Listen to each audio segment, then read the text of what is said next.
Hello and welcome back to the show. Got a good one planned. Someone has to get behind a microphone and talk about this. Uh, Someone has to cover the overall apocalypse. So here we are. Joining me today from the Biblical Hitmen Show is Stephen. Stephen, how are you doing? What's up, brother? What's up, Tim? Man, it's always a pleasure, man. We've had you on our show many times, and it's awesome for the first time to come onto your platform. So I'm excited about today's show. Yeah, I know. I had to remind myself that you haven't been on my show last time because, like, one of the last shows I did with you, it was like you and I just sit back and we just chilled for about 20 minutes and just talked about all kinds of stuff. And it just felt really natural, felt like something I would do over here on my show. So, yeah, happy to have you here. Tell everybody where they can find you and all that. Yeah, so I'm the host of the Biblical Hitmen. That's MEN at the end of that. Some people say Hitman, but it's Hitmen because it's not just myself. I'm the host of the show, but I'm joined by my two other co-hosts, Jesse and Taylor. And those guys really, they contribute a good amount to the show as well. I've known those guys for a while, especially Jesse. I've been best friends with him since pretty much birth. But yeah, you could find our show pretty much on anything under the Biblical Hitmen. We're on YouTube, Spotify, Apple Podcasts, Spreaker, Instagram, Facebook, X, and I mean pretty much anything. If you while you're searching the show and you see a guy with or you see three guys with like a dystopian background and we're all decked out in military stuff in some sort of way, that's us. And plus Taylor's on there with a bunch of face tattoos, so Hmm. it'll catch your eye.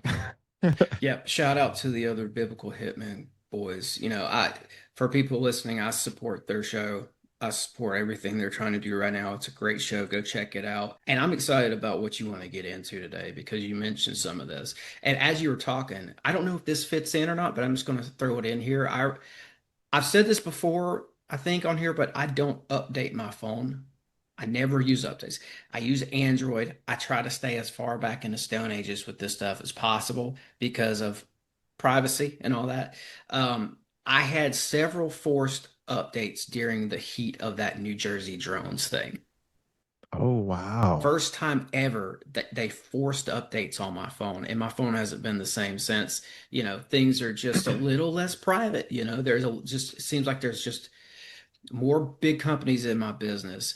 And I just don't think that that's a coincidence that it hit right when the drones thing was happening. So I just want to put that in there. Like, I feel like we're going down that road today with Oh what we're yeah, talking dude. about. I mean, when you get into the phone aspect with these updates, we have to understand that our phones are computer systems with programs in them, and which means that they can be programmed, right? And we'll get into like what that concept looks like as far as electronic money and how that can be programmed. But just getting into the idea of that your cell phone, your device, which it holds your digital identity, that it could be programmed, it means that there's capabilities and there's potential for that device with whatever's going to be coming in the future. If you remember, back when I think it was iPhone 6, 7, or 8, I can't really remember exactly, but no one was paying with their phones. Our credit cards were not, there was no capabilities to put our credit cards on our phones other than maybe taking a picture of our credit card. But now today we are able to link our credit cards, our type anything that has to do with identification with our cell phones. But what changed, right? Like they didn't put anything in the cell phone that changed. It's just a computer software that they updated, that they Hmm. created in a third party system. And Hmm. with your agreements to consent, Yeah, the terms then it and was put in. conditions. You have to click check the terms and conditions or you don't get anywhere with this stuff. And yeah, I remember back when you didn't need a phone to work a job and you didn't need a phone to access a bank account. Yeah. And so that's done with. Those days are over. And like even here in town, I know people who work at Bridgestone Arena. Bridgestone Arena is like the model for the New World Order. Like with the way they're totally cashless. They've got these stores that don't have clerks, but they have a security guard standing there. And it's like, but if there's no, they will not accept cash at Bridgestone Arena. And Interesting. And nobody's paying, a lot of the businesses around town aren't paying people with cash anymore either. It's like it's all going to stuff that you operate through your phone. You have to have a phone. And I don't know, like cash is a nice anonymous way to do business, right? Where if you so I can go to the grocery store, I can go get gas, I can do all this stuff without somebody watching me do it the whole time, tracking my every movement. So once they start getting rid of cash, that's another aspect of privacy that we're going to lose. Yeah, and also security as well. Like Yes. when you are paying with a cash system, right? Like you have agency, you own the security of of that of whatever it is because it's your property at that point. But it's going to get to a point in the future where they're going to want to take over our agency when it comes to those kinds of things. And they're going to want to help you make those kind of decisions. And we'll get into that because it's a lot of it's based off of their ethical views of the difference between machine thinking and human thinking. And we do know, right, like that these elites, the new world order, government in general, that they want to manipulate, they want to control the thoughts of the people. They want to control the people at the end of the day. A big part of that is through propaganda. But what an easier way to do it if we were to administer or implement something in society where everyone has a digital agent that makes decisions for them and helps them, Well, right? they're going to be able to control you more either Yep. through through what they see you watch on your phone, like advertisements and stuff. Because that's the advertisements I get on my phone now are dialed in to things that I'm actually interested in. Hmm. If it would be nice if it wasn't so creepy, right? So Yeah. they're able to kind of predict what I'm going to do and also put it in front of my face before I even make the decision on whether or not I want to buy it and stuff like that. And you said machine thinking. So that's where we bring AI into this, man. It is one thing I want to mention because I mentioned it on another show, and it's this Klaus Schwab replacement. Nobody's Oh, talking wow. about Yep. this. He's counting on AI and internet for control. I promise you that. Is this Basically, Yuval Harari or something? Is this his name? he's Peter Brabeck. Oh, okay. He worked for Nestle, and I just did an episode with a guy about this water stuff down in Florida, and he told me on the show, he's like, what do you say? Nestle is where it's at. Like there's a conspiracy going on, and the center of it is this Nestle company, and that's who this guy was the CEO before. Might still be, but now he's Schwab's replacement. He was talking about how water as a human right was extremist and how it should be privatized, right? He said that water should have a market price. Just super like control of water. It's a human right. They shouldn't be saying this kind of stuff. But he's also involved with JESDA, which is Geneva Science and Diplomacy Anticipation Summit. WEF, type of a thing, WHO type of thing, World Economic Forum type of stuff. He's all in with that bunch.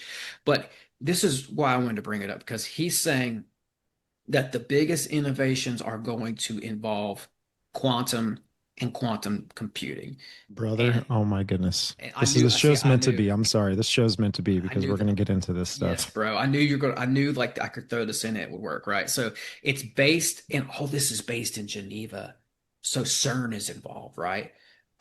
So the WEF, we know they're the belly of the beast. They're counting on using quantum and CERN. And he said uh JESDA is like not a think tank, it's a do tank.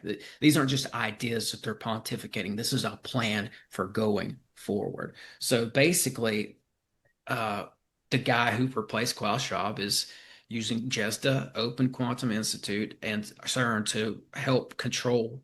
He wants to control the entire world out of CERN. So Right. Right. diabolical WEF stuff. Yeah, and I think how they have to do that, and the only way that they can succeed at that is they always do things through a facade. For example, what took place in 2019 and 2020, right, with Operation Warp Speed and all this kind of stuff, they did it in the name of healthcare, right? So they do these things in the name of something, but it's not it's the facade agenda, right? But that's facade meaning fake. It looks like what it's meant to be there for, but it's not the actual pertinent idea that is behind the plan. And It's just the working. problem action solution. Exactly.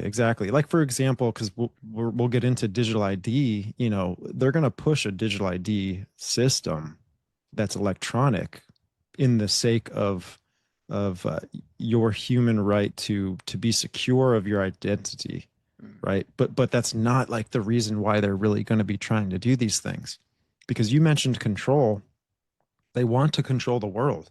How else are they going to successfully do that unless they have to sell it, right? Like people have to, they always look at the packaging before they buy something, right? And so this is kind of like that idea of how they're going to implement this new system. But I think it all falls under this entire global conspiracy to put the world under a hive mind system, and that hive mind system will have a lot of connections and ideas that we see with MKUltra, for example, right? Like we know MKUltra is a brainwashing project that the CIA, did from the 1940s to the 70s, but it evolved since then. They went from doing it to where they would flash things at your sensory system, right? That visuals, sounds, and all kinds of stuff, to start to manipulate the brain, right? Because the brain is like a computer, right? That was said by Sigmund Freud himself, the godfather of psychology. They're then they went from doing that to bringing in drugs, right? They were expanding the consciousness of the brain, basically opening up that doorway a little wider for them to be able to manipulate things. Then they started going, hey, you know what? Let's bring the occult into this. They bring the occult into it because it's some sort of hidden science. It really is. You know, biblically, we shouldn't we shouldn't partake in those things. They're very interesting, but there's a lot of deception, I feel, that wraps around a lot of those things because it's unknown territory. It's like if you were to travel and go to a foreign country, you don't know what bacteria is over there that you haven't been, exposed to from where you're from, and you don't have antibodies built up for it. So when you go over there and you get sick, you're like, what the heck? I can't see it. I don't know what's happening to me, but it's unsafe. Yeah, But and there anyways, there yeah. is that there is that occult element to all this too. Hmm. It's the occult scaffolding. It's right on the other side of the layer that you're used to seeing, but beyond that, there's always an occult layer to a lot of this stuff. And you know, speaking of MK Ultra, there's not only was Gottlieb working with occult principles during the MK Ultra program. He was like reading grimoires and he was all involved with the occult. But even before that, the MK Ultra stuff we got from the Nazis, and a lot of the top Nazis were occultists. And the internet, I don't know that I'm going to talk about CERN this whole time. I'm probably not. I think it's a piece to this, but the internet was kind of created and released by a guy named Tim Berners-Lee at CERN. And my research shows that CERN was started by Nazis as well. So a lot of this goes back to this one group too, if you think about who was implementing occult ideas and principles. And I get pushback on that a lot, like this occult Nazi thing. For some reason, people just don't see it. And it's probably because there's 80 years of World War II documentaries that fail to touch on that. But, let's see, Alfred Rosenberg, Rudolf Hess, Heinrich Himmler, some of the three top Nazis were open occultists. So there is something to the occult thing. I'll cap it off with that. Right. I think the ultimate goal is to create some sort of alchemical change to the world and the systems in it right now. Like when you think of CERN, I'm with you, brother. Like CERN is heavily involved in this. If anything, it's probably the medulla oblongata to like this entire idea, because what is the statue outside of CERN? It's Shiva, right? Mm. Shiva the destroyer, right? So this is like a new world birthed out of fire, right? This is like the conspiracy of the phoenix, if that makes any sense. Yeah, And and I did some work on that. We can talk about this another. This would be a whole other show actually. oh, right But on. I broke down like I found a lot of very interesting stuff to do with that statue and what that god really is, and how far back it goes, and it goes way back. And there's even association with Abaddon, Apollyon, in Book of Hmm. Revelation, and Shiva. That is an older entity that made its way up out of India, and people migrated up through Turkey up into Europe, they brought this entity with them. And it at one point, that entity that's in the CERN courtyard was actually called CERN, Cernunnos. Mm.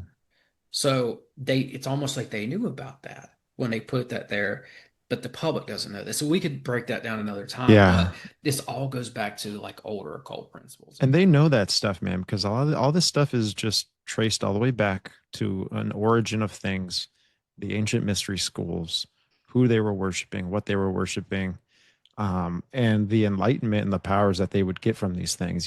It's crazy. But I do think too, like in this dystopian idea, right? Because sometimes this kind of talk gets a little dark, gets a little depressing because we're like, oh man, I don't want the life or the world that I live to come to these conclusions. But it just is what it is. It's prophecy at the end of the day, and it's what they want to do to the world as well. But just working from the times of 2019 and 2020, again, I'm a father, I'm a husband, and I'm a podcaster. But I've worked in the medical field. I'm a fireman paramedic, so I've worked in the medical field for 10 years or so. I've worked in medical research, clinical trials, all this kind of stuff.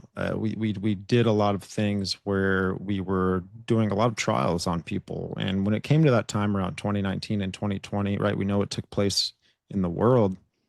When I was on the front run ambulance as, the top medic of my department, I saw the conditioning. I saw the social engineered programming that was being done in the world and to the medical system. And I saw a lot of interesting things just being a part of clinical research. Some things that people would call conspiracy, but we were, this stuff was objective to us in the labs, right? And for example, we were there, people would come on during sick visits. And when people would come during sick visits, they would have to get blood draws and stuff. And there would just be interesting objective moments when we would look at some of these vials, after being centrifuged for 45 minutes at 4,500 RPMs a minute, right? So this is when like every component of the blood starts to get separated in these tubes, and you could actually see what's, basically underlying in these in the four components of the blood. You got red blood cells, white blood cells, plasma, and platelets. So it was an interesting time, and I was like, oh wow, like I'm pulling these things out of these vials, right? And throwing them in the trash. And I'm like, these are solid things, right? Um, and I found it interesting. And I was like, where do I write this kind of stuff down? Talking to the main lab guy who's been there for 25 years, he's never seen it in his career. I said, where do I write this down? We need to write this down as some sort of adverse event, right? Like this is part of our job. So what was it So that there were clots. you were finding like anonymous? Yeah, so Your people would get they would get sick. It seemed to be they would get sick at the same exact time. It was like it would be like a lunch rush if you were working in a restaurant. It's just all of a sudden this week at this time everyone started coming in. And this is when we were Hmm, doing the third or fourth uh booster. And okay. so which is very interesting because I think a lot of this plays in with frequencies. And so I'm taking out these high fibrin clots, and I'm like, I need to write this stuff down. And there's nowhere to write it down. Go back to the protocol book, try and look at it, and see if they, put in there from where I can write this down. Nothing. Yeah. Talk to the monitors who are basically like supervisors looking over the entire operations and projects of all the different cohorts, right? I Hmm. think it would be like up to 28 people per cohort or whatever. No, they said no, just put the plasma Just ignore in the it. vials, put it in the freezer, and ship it out. Yeah, so okay, so I know we're gonna try to watch our language for YouTube Hmm. purposes and stuff like that, but so you're seeing all these people come in at once. like a Hmm. lunch rush in a restaurant, but they're coming into the hospital at once. They're all coming down with something at once, and you're saying there's something enigmatic in their blood that you're recognizing, Absolutely. and In this every single of coincides those with people. this. Everybody had it, and this coincides with a certain jab, certain Yeah. rollout of the jab, like maybe the third or fourth time of the Hmm. boosters. Okay, I'm with you. Yeah. Just want to make sure I Yeah. have that And right. it was eye-opening to me because I think even shortly after that, this is when you started seeing a lot of things being pushed on social media from the conspiracy outlets where, people were like, there's venom in these things, right? And there's Hmm. all of these kinds of components of it. And the fact that, that people, doctors were allegedly pulling out the same things that I was pulling out of the blood, but out of people. And sorry, I just got to be careful with what I say. Who knows? But, Yeah, and so well, it was very, yeah, we'll just watch our words. If I have to point okay. something out, I will. But I had two friends that died from that, That's who crazy, man. took that, and Yeah. another friend whose dad, he swears up and down his dad died from it, adverse effects, and just straight up from the jab in general. And I know for a fact that my there's a friend of my family who was she was a couple years younger than me, runner like myself, goes out would she would go out and run every day just like I do just about, and good health, good eating clean, all that. And she was she's best friends with my cousin. She's texting my cousin on the way into the hospital. She's like, I don't, something feels weird, I'm going to the hospital. Texts, and I think even gets on the phone with my cousin. Is like, okay, I'll call you when I get out. Well, she never got out. She never left the hospital that day. She went in there and just died mysteriously. And they said it has something to do with her heart and all that. But there's a lot more to it, but it's all pointing to that. You know what? That she took that. You know what? Yeah, it's crazy, man. I mean, especially too, we know a lot of things were documented in an unethical way, in my opinion, because, for example, someone gets into a car accident, they code because of the entire incident or whatever, and they get transported to the hospital, they get pronounced dead on their on their file, they would throw in the sickness, right, that was going on, and as a contributor to their mortality. So it was really crazy just seeing the how it was unethical. A lot of it was done by funding and because they were told to do these things. Again, this isn't just like hospitals and organizations doing this because they're unethical. They're doing it because this is the protocol that we're given. And anything in the medical field, dude, like there's a protocol to do things. You open up that book, you go to, you know, acute onset of shortness of breath, and it shows an entire step-by-step process of what you need to do. And if you don't go to the book itself, then you know that they're kind of in your mind as standing orders, Hmm. right? And this is how you function in the medical field. And if you don't do those things, then you could lose your license. And so it's something that I've experienced just being a medic on the streets for 10 years, right? And what well, I think the biggest thing I took out of all of this, is just having the knowledge of just being a Christian and knowing revelation, seeing the things through a certain kind of discernment that a lot of people didn't have. I saw that you needed to have something, you needed to take something from authority in order to function and be a part of society. And on top of that, if you decided not to get that specific thing, then you had to wear a mask or you had to do something to comply with businesses that were following in suit with the authorities, right? And I was like, man, this is crazy.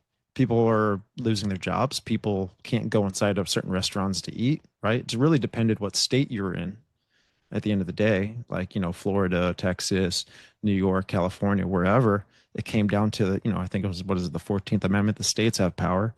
Hmm. Don't quote me on that, could be wrong.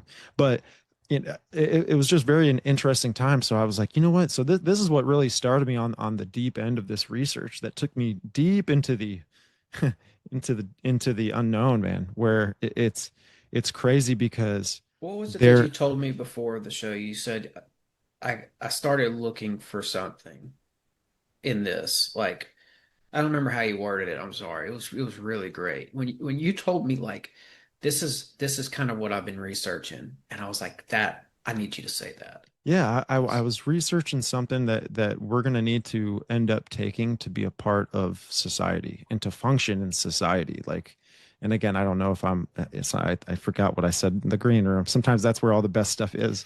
But this is what really started me down my rabbit hole. And so I was like, okay, let me get to dig in here.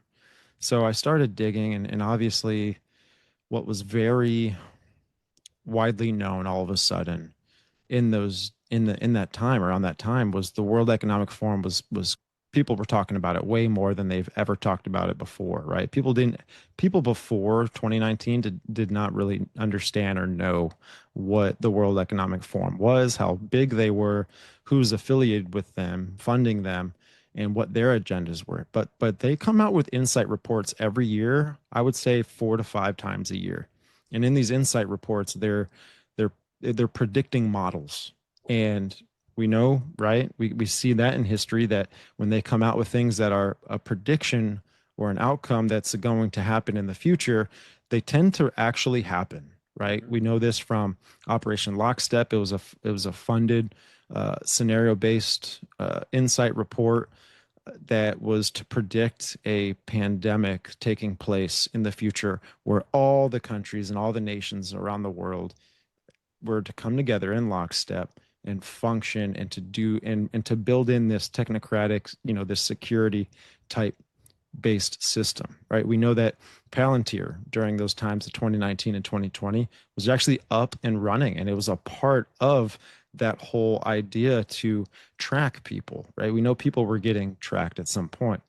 And And none of this stuff went away. Like mm-mm, everybody knows for the most part that Klaus Schwab stepped down, right? We all heard of, but what we need to do is keep our eye because the WEF didn't go anywhere. All they did was put another equally diabolical guy in his place. We got to keep our eyes on that. And yes, Palantir, right? I'd like to get into that at some point today and really maybe explain to people what that is. And but it's a CIA started company. And mm-hmm, I think what we're talking about here is we're going to see a convergence. That's why when I say New World Order, I'm saying it's coming down to that. Like things in the book of Revelation are starting to look like they could actually happen in our yeah, lifetime because of this convergence of crypto, cell mm-hmm, phones, and just engineering of society altogether. mm-hmm. I mean, look at what just happened recently, right? So we're talking about people stepping down, but there's people that are going to fill in those spots, right? It's just how the system works. We know that. Larry Fink, right? He's the chairman and the CEO of BlackRock. He's actually been appointed as the interim co-chairman of the World Economic Forum just as recently. And it's signaling a strategic shift in the organization's leadership. This is Mhm. kind of reported one day ago by MSN. So Nice. this is really happening. This is coming, you know, uh, Yeah, uh, you've got the true.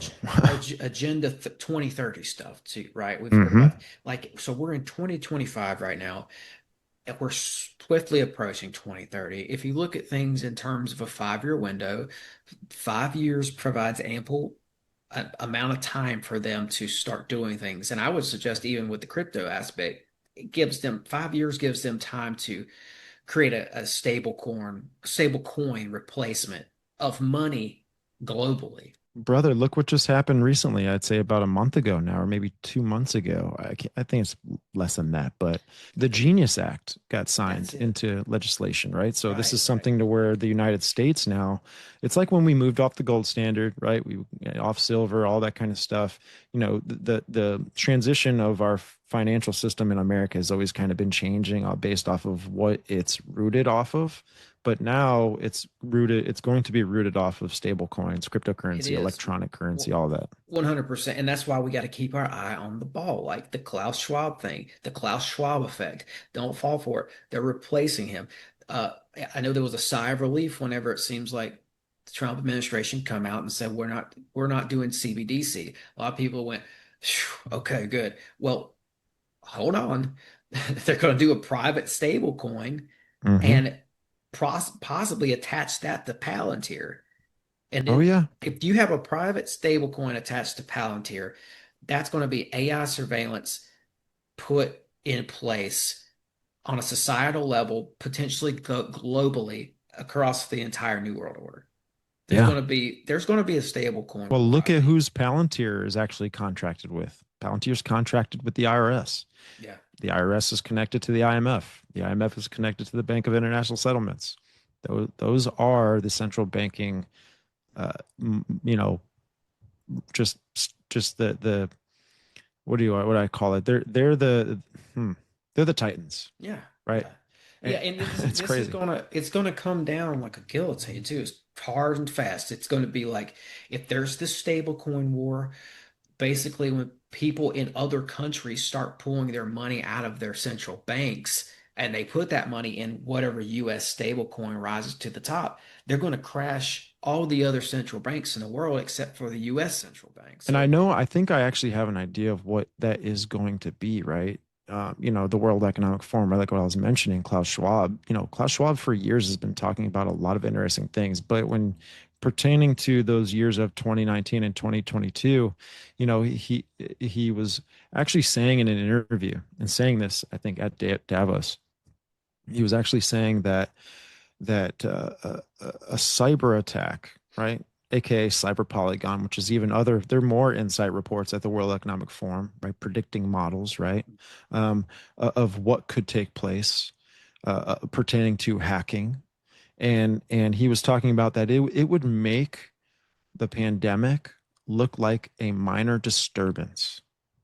So if you think about what happened in those years and how it just kind of destroyed society, civilization, and made it hard for us to kind of, maneuver around how to just to live, this is going to make it, I mean, tenfold.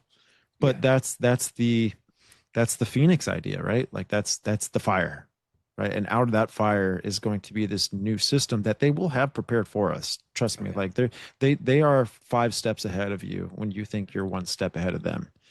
Don't get that twisted, right? Yeah. Because they have this all planned out, thought of for years, man. Yeah, and it's I think I said it wrong earlier. It's problem reaction solution, right? Yeah, Hegelian dialect, Yeah, yeah. yeah. So it's like they present you the problem. I know people have heard this before, but still, and then you react emotionally because you're now emotionally um in tune to everything that's going around you, your surroundings, all that. It's a human thing to do that. And then they say, "Oh, well, chill out because don't worry about it because we've got the solution. Here you go." And that Hmm. solution oftentimes has been planned out. And I think that the solution that they're wanting to put us into now is not blue beam. It's heightened U.S. surveillance state. Oh yeah. It's funny. It's like, Edward Bernays, right? The godfather of propaganda. He talks about the idea, and not specifically, but his own ideas of propaganda fit perfectly with the Hegelian dialect. So, which tells me that, oh, propaganda has been something that has just been recycled through generations since the beginning of time. It Yeah, makes me think since of what took since the place in, 50s. Yeah. yeah. And I even think it goes like, yeah, somehow, some way back to the garden, right? The Garden of Eden. And then outside of that, how did the lineage of Cain just be the titans of the world, right? And they were the one, they were the kings, if you think about that, right? Because even just that Setite theology, you know, those are the ones that were the kings of the world, the men of renown, right? I'm just going playing along with that kind of theology, but I do think it was the Oh, sons me of too. God, the angels. I think it goes back to Cain, and that's why I've said before, Hmm. I think that that's what Atlantis was. That was a Yep. civilization started by Cain. And that's why you see a lot of these secret societies today who trace their knowledge lineage back to Atlantis. That is why you Hmm. always hear that word thrown around in the occult circles, is because there was once, before there were Rosicrucians and Templars and Freemasons, there was once one order. Hmm. And I do think that that started out of Cain's Atlantis. Right. I mean, And look at the ancient Osiris rituals and stuff leading back. There's a connection there with Nimrod and all this other kind of stuff where Nimrod, having the Tower of Babel, controlling all the other cities around him in that Atlantis kind of typology, if that makes any sense, right? Like they're always trying to rebrand and to rebuild this idea of Atlantis, which I do think that New World Order, when it does happen, Well, that's what we're it'll in look right just like now. it'll like that, yeah. We're in the new Atlantis. This is according to, I mean, even Manly P. Hall himself, who Mm. outed this whole thing. It was the people who started America, who were in, other secret orders, Washington, Jefferson, Franklin, Lafayette. All those guys were big fans of this book called New Atlantis by Sir Francis Bacon, right?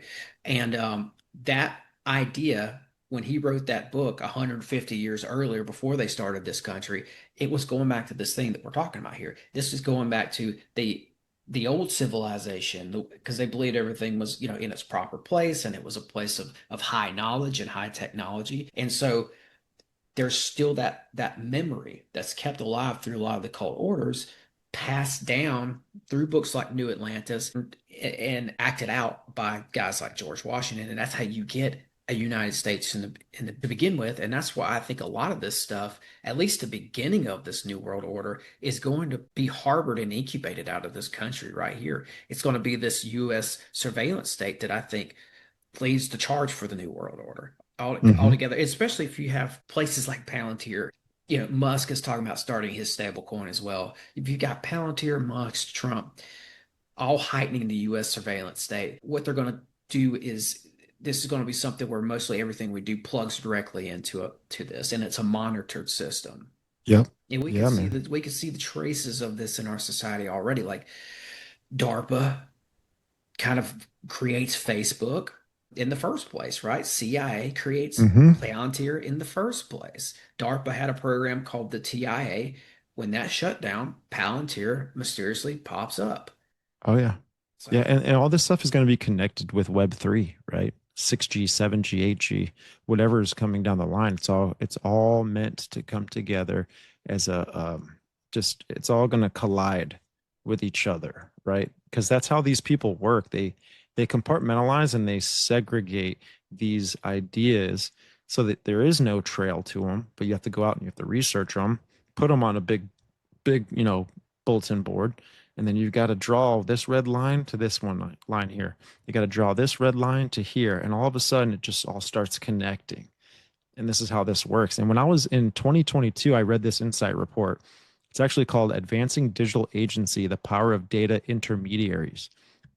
And I think I mentioned this earlier. It talks a lot about machine thinking versus human thinking.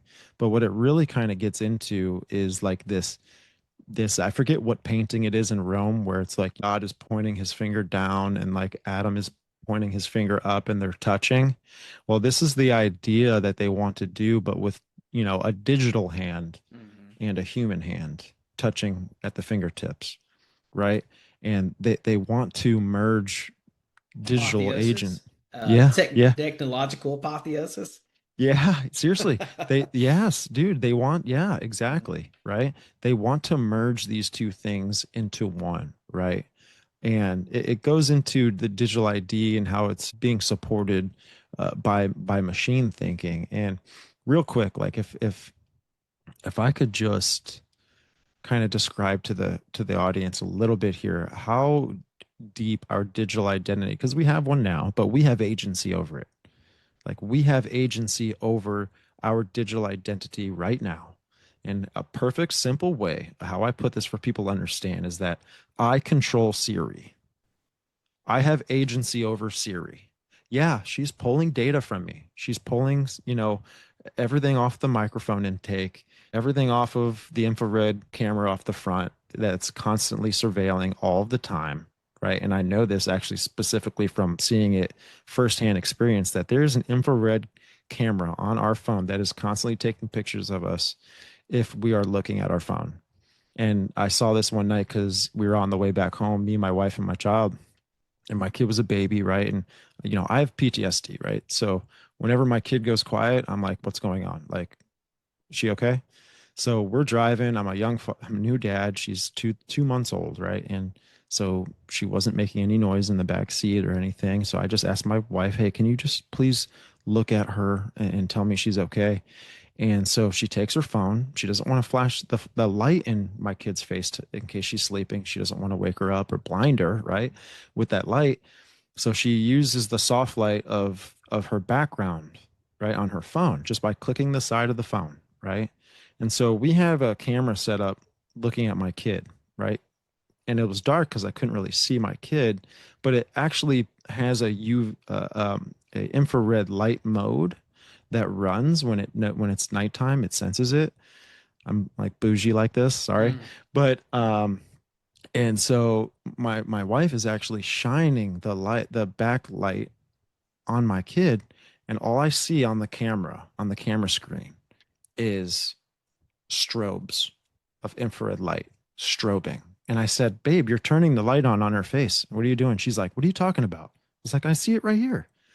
She literally turned around and showed me the phone, and I'm looking at the monitor screen, right? And I see it flashing at me because I'm looking at the phone because it's picking up biometrics. It's scanning. It sees face, which means it's on running all of the time, Mm. right? So again, back to the digital ID thing, just to kind of And yeah. your child doesn't have a cell phone, so it's like that's an unfamiliar face to this Yeah, and it AI. was vibrating So and it's it like, was like, what do we this do with isn't this information? right, Yeah. exactly. Who is Yeah, and this unknown face, right? right. And Oh, that's that's so that weird. the intermediary was not picking up the user, if that makes any sense. Yes. And Hmm. digital ID, dude, it functions with healthcare, telecommunications, financial services, food and sustainability. We know that from buying and selling now. People are putting their credit cards on their phones because it kind of acts the same way as like a blockchain would. It keeps your credit card from getting encrypted, if that makes any sense. Because what happens a lot when you go to gas stations, you put your credit card into the slot, you pull it out. Well, some con man came by, at night and actually slid a fake facade looking one over the front of that to steal your identity. So that's why people are actually buying things. That's why there's an incentive to put it on your phone to condition you, right? To buy with your phone, to buy things with your phone. And they're buying and selling that data. So Mm-hmm. the data that tells them what you're interested in the first place is being sold as a commodity. It's been Mm-hmm. so, and these, I think these companies are out there bidding on all this, these big data farms. Yep. So they can in turn make money off of that because they're going to put a pair of shoes in front of your face next Tuesday or next Friday after you get your paycheck. And they already know what kind of shoes you like because they've seen what you've been scrolling through online and what you stop on. The pair of shoes that you stopped on an extra 30 seconds and really looked at, they're making a note of that. They're like, oh, that's the one he likes. So next Friday after work or when this guy's paid, because they know when your paycheck drops because it's all digital. As soon as that paycheck drops, maybe it's Saturday morning, they're going to put that pair of shoes in your face. They're banking on that happening so they can make their money back, the money they spent to Yep. get the data in the first place. And they're banking on making more than what they spent. Data is the new oil, Yeah. right? And I mean, back to like the digital ID, it runs our social media platforms, right? It's our social life. It's the humanitarian responses, right? Like there's what do we have? We have allergies, medications, and a 911 emergency section on our phone. And also you can even have a program to where if you just double tap it or hold a certain button, I think even on your phone, you just hold a certain button down together and it goes whoop whoop and it will actually call 911 for you, right? So, Hmm. Oh, so, yeah. My phone oh called yeah. 911 one night. Mm-hmm. I don't even know what happened. I was like, it was one evening. I just got back from a run and I think I dropped my phone on my front porch. And as I pick it up and it's calling 911. So I'm like, hey, sorry, don't worry about anything that my phone Yeah. called you. Well, I told this lady, I thought they were going to send somebody out anyway, like protocol, right? Like, what if I call 911 and I've got somebody pointing a gun to my head? Of course, I'm going to say, no, everything's okay, right? So I thought that they sent somebody out anyways, just to check on the situation. Well, I told this lady, hey, I'm sorry, like I don't know what just happened, but my phone called you, and she gave me a reaction that was like, oh, yeah, we hear that all the time. Like she was totally immune to the fact that people's phones are accidentally call them. It must be something that's happening a lot. And they didn't send anybody out either. Oh, really? No, nobody showed up. I mean, it's that. What's so funny too is like just because I go to 911 calls every third day of my life, and you know, I've got 10 more years to retire, which is awesome. And but when we have like a 911 hang up or something, usually PD goes out Yeah. and we'll, you know, just knock on the door. If no one answers, and no one answers, it is what it is. Like there's unless there's probable cause to like, you know, investigate these things.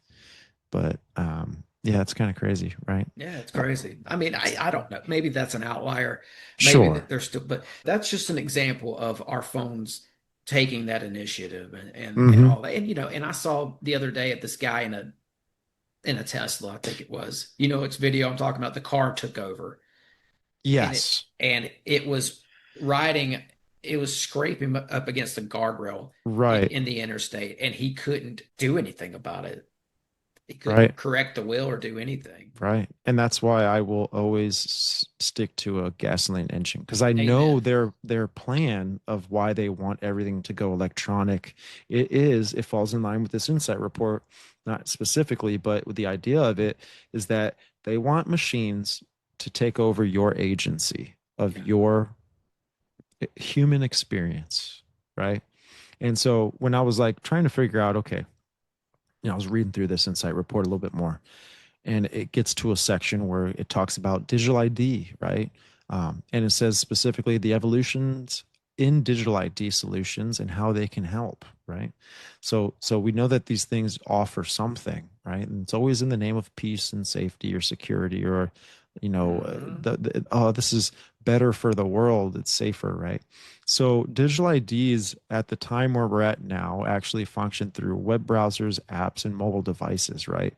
That's column one. And column two, it talks about shift control to user, right? The first column, I'm sorry, was under consent, right? So we agree to terms and conditions, and we still have that power over that transaction, if that makes sense. Then it says shifting control to user, and it talks about personal data stores on devices, data storage, and more, such as smart devices and other intermediate agents. So it's kind of hard to kind of like, what does that mean? So what that kind of makes me think the progression of our phones will be moving to the idea of wearables. So well, who did we hear not too long ago talking about that in the name of healthcare? It was RFK. RFK was actually talking about that, and again, this guy is looked at in our society as a hero right now. But that's how they push these things. These people don't work for themselves. Just understand that. And the fact that we in 4 years, close to that time of 2030, you'll own nothing and be happy. That every American, he says, he wants a wearable on every American. Klaus Schwab, back in 2017, I think it was like 13. Don't quote me on that, but he was talking about wearables on our clothing. And in the same context of this interview and in this conversation he was having, he was talking about genetic editing and that it doesn't change what you are doing, but it changes who you are. And this is part of that great reset, that fourth industrial revolution. Again, folks, we're going through a revolution. It's a changing period in human history that will set forth the foundation, the dynamics for the rest of the future. We What saw that in the was first, second, third, and now we're in the fourth. what was the context for RFK talking about wearables? Oh, What was he? this gets into everything I'm going to tie together, brother. This is crazy stuff because it gets into what's called, according to my research, is body activity data. And body activity data pertains to a lot of things. And I will get right to that. Oh, take So your time. no, you're good. So we're talking about wearables, right? This is that next evolution of our cell phones and the agency of intermediaries in our world. Again, it's kind of hard to wrap your head around what that means. But it's basically, Siri's outside of our body. We have agency over Siri. But at one point, they will want Siri to be inside of us. And that I don't know the answer to this question, but I definitely know that I don't think I would have agency over my consciousness anymore. I can't put my hands on it. I can't, it's a part of my biological makeup now. Yeah, What does and that mean? they're gonna tell everybody that there's a kill switch. They're gonna be like, oh, well, you can turn it off at night before you go to bed, or you can turn it off anytime you Sure. like. You're just not gonna want to because it's gonna be so Hmm. great. Yeah, I'm But sure the worker bees say the same thing about their queen. But when that queen sends out that pheromone, brother, right, good luck. nice. Yeah, that's a good So, analogy. so the next column here, it says future and it says agency and it says next level of data intermediaries. And in parentheses, it says embedded in body devices. And there will be devices in your homes along with being inside the body. And they will also be in cities. So we see smart cities, we see smart homes being put together right now through smart meters. And now I mean, the one step that I think that's really hard to be most successful at is to have the people consent to taking something and putting it in their body. And that's that insight report. And again, this is around the time of 2021, 2022. I was like 2022, I'm sorry, where I saw this and I was researching this and I was like, okay, I need to go further. It says embedded in body. Let's dig, right? Let's find what they're working on and see if what the possibilities are. And so I came across a patent around that time. And that patent was created by Microsoft in 2019, just before October, when all the propaganda started taking over social media, right? We saw that China was building isolation camps and all this stuff. I remember seeing it. I remember turning to my buddy in the firehouse and going, dude, look at this, man. What the heck's going on? He turned to me. He's like a Marine prepper military guy. He looks at me and he goes, get ready for another 9/11 event. I said, oh my goodness. Okay. And what do you know? Boom. Another event kind of happened in society to where through that Hegelian dialect, it just Right. transformed everything. You got the Patriot Act, right? Mm-hmm. That comes out after 9/11, just takes freedoms away, takes rights away. They got us to ask for it too. In the Mm-hmm. midst of an emotional trauma, they got us to ask for their help, and their help was ready to go. It was laid out like a plan, like we've discussed. And Yep. like the smart cities too. I just want to add something in on that. Like the guy from Palantir might still be doing this, but it was documented that he was interested in starting what's called corporate cities. I think where it's like These guys are technocrats, man. technocrats, Peter totally. Thiel, Alex Karp, Mhm. all Where of they're them. going to get you, they're going to offer you I think the way it works is like we're going to create jobs. It's going to be great. So we're going to give you this awesome job, and You know what your job's going to be? you get to work on in this city. We provide transportation. You get all this. You get a buffet. You just go eat what you want. You don't have to pay for food. You just live here. It's like Oak Ridge, like right, like the prototype would be Oak Ridge back in the 40s, where that was part of the Manhattan Project. You're basically doing something to help the government, and they're offering you all these perks, and you live in this smart city. It's a corporation city. Yeah.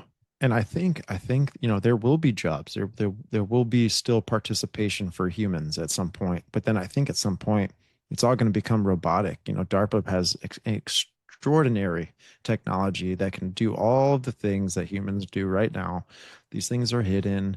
They're not known to the public. They show you, you know, small budget corporations or organizations that are working on these things, but we have to understand that DARPA is getting funded like you couldn't believe. The capabilities that they have for their technology is insane. I had a guy on my show not too long ago, Taj Saren, and he was talking about the fact that they were growing I think it was cockroaches uh, around a microchip.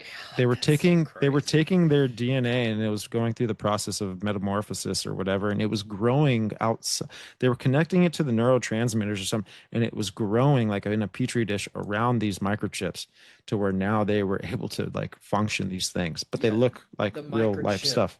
has some prongs or something that grow right into the brain of the insect, and Hmm.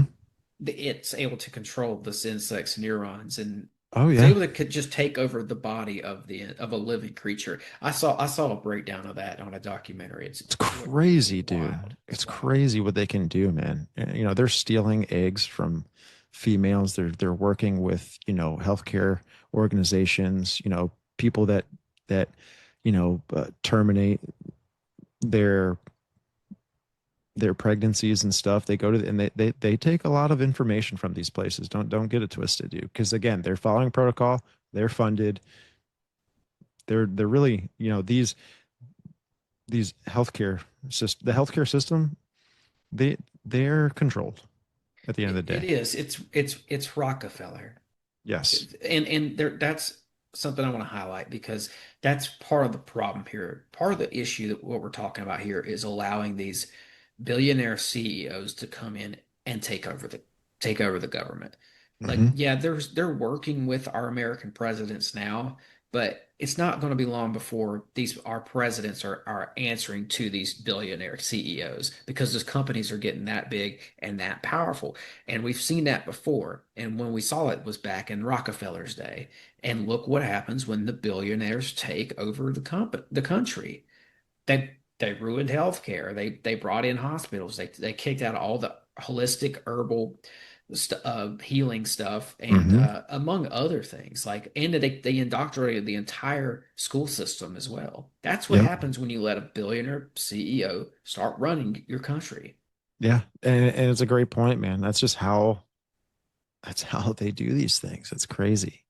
But I wanted to circle back around that insight report, right? Embedded in body. So I started going down this rabbit hole.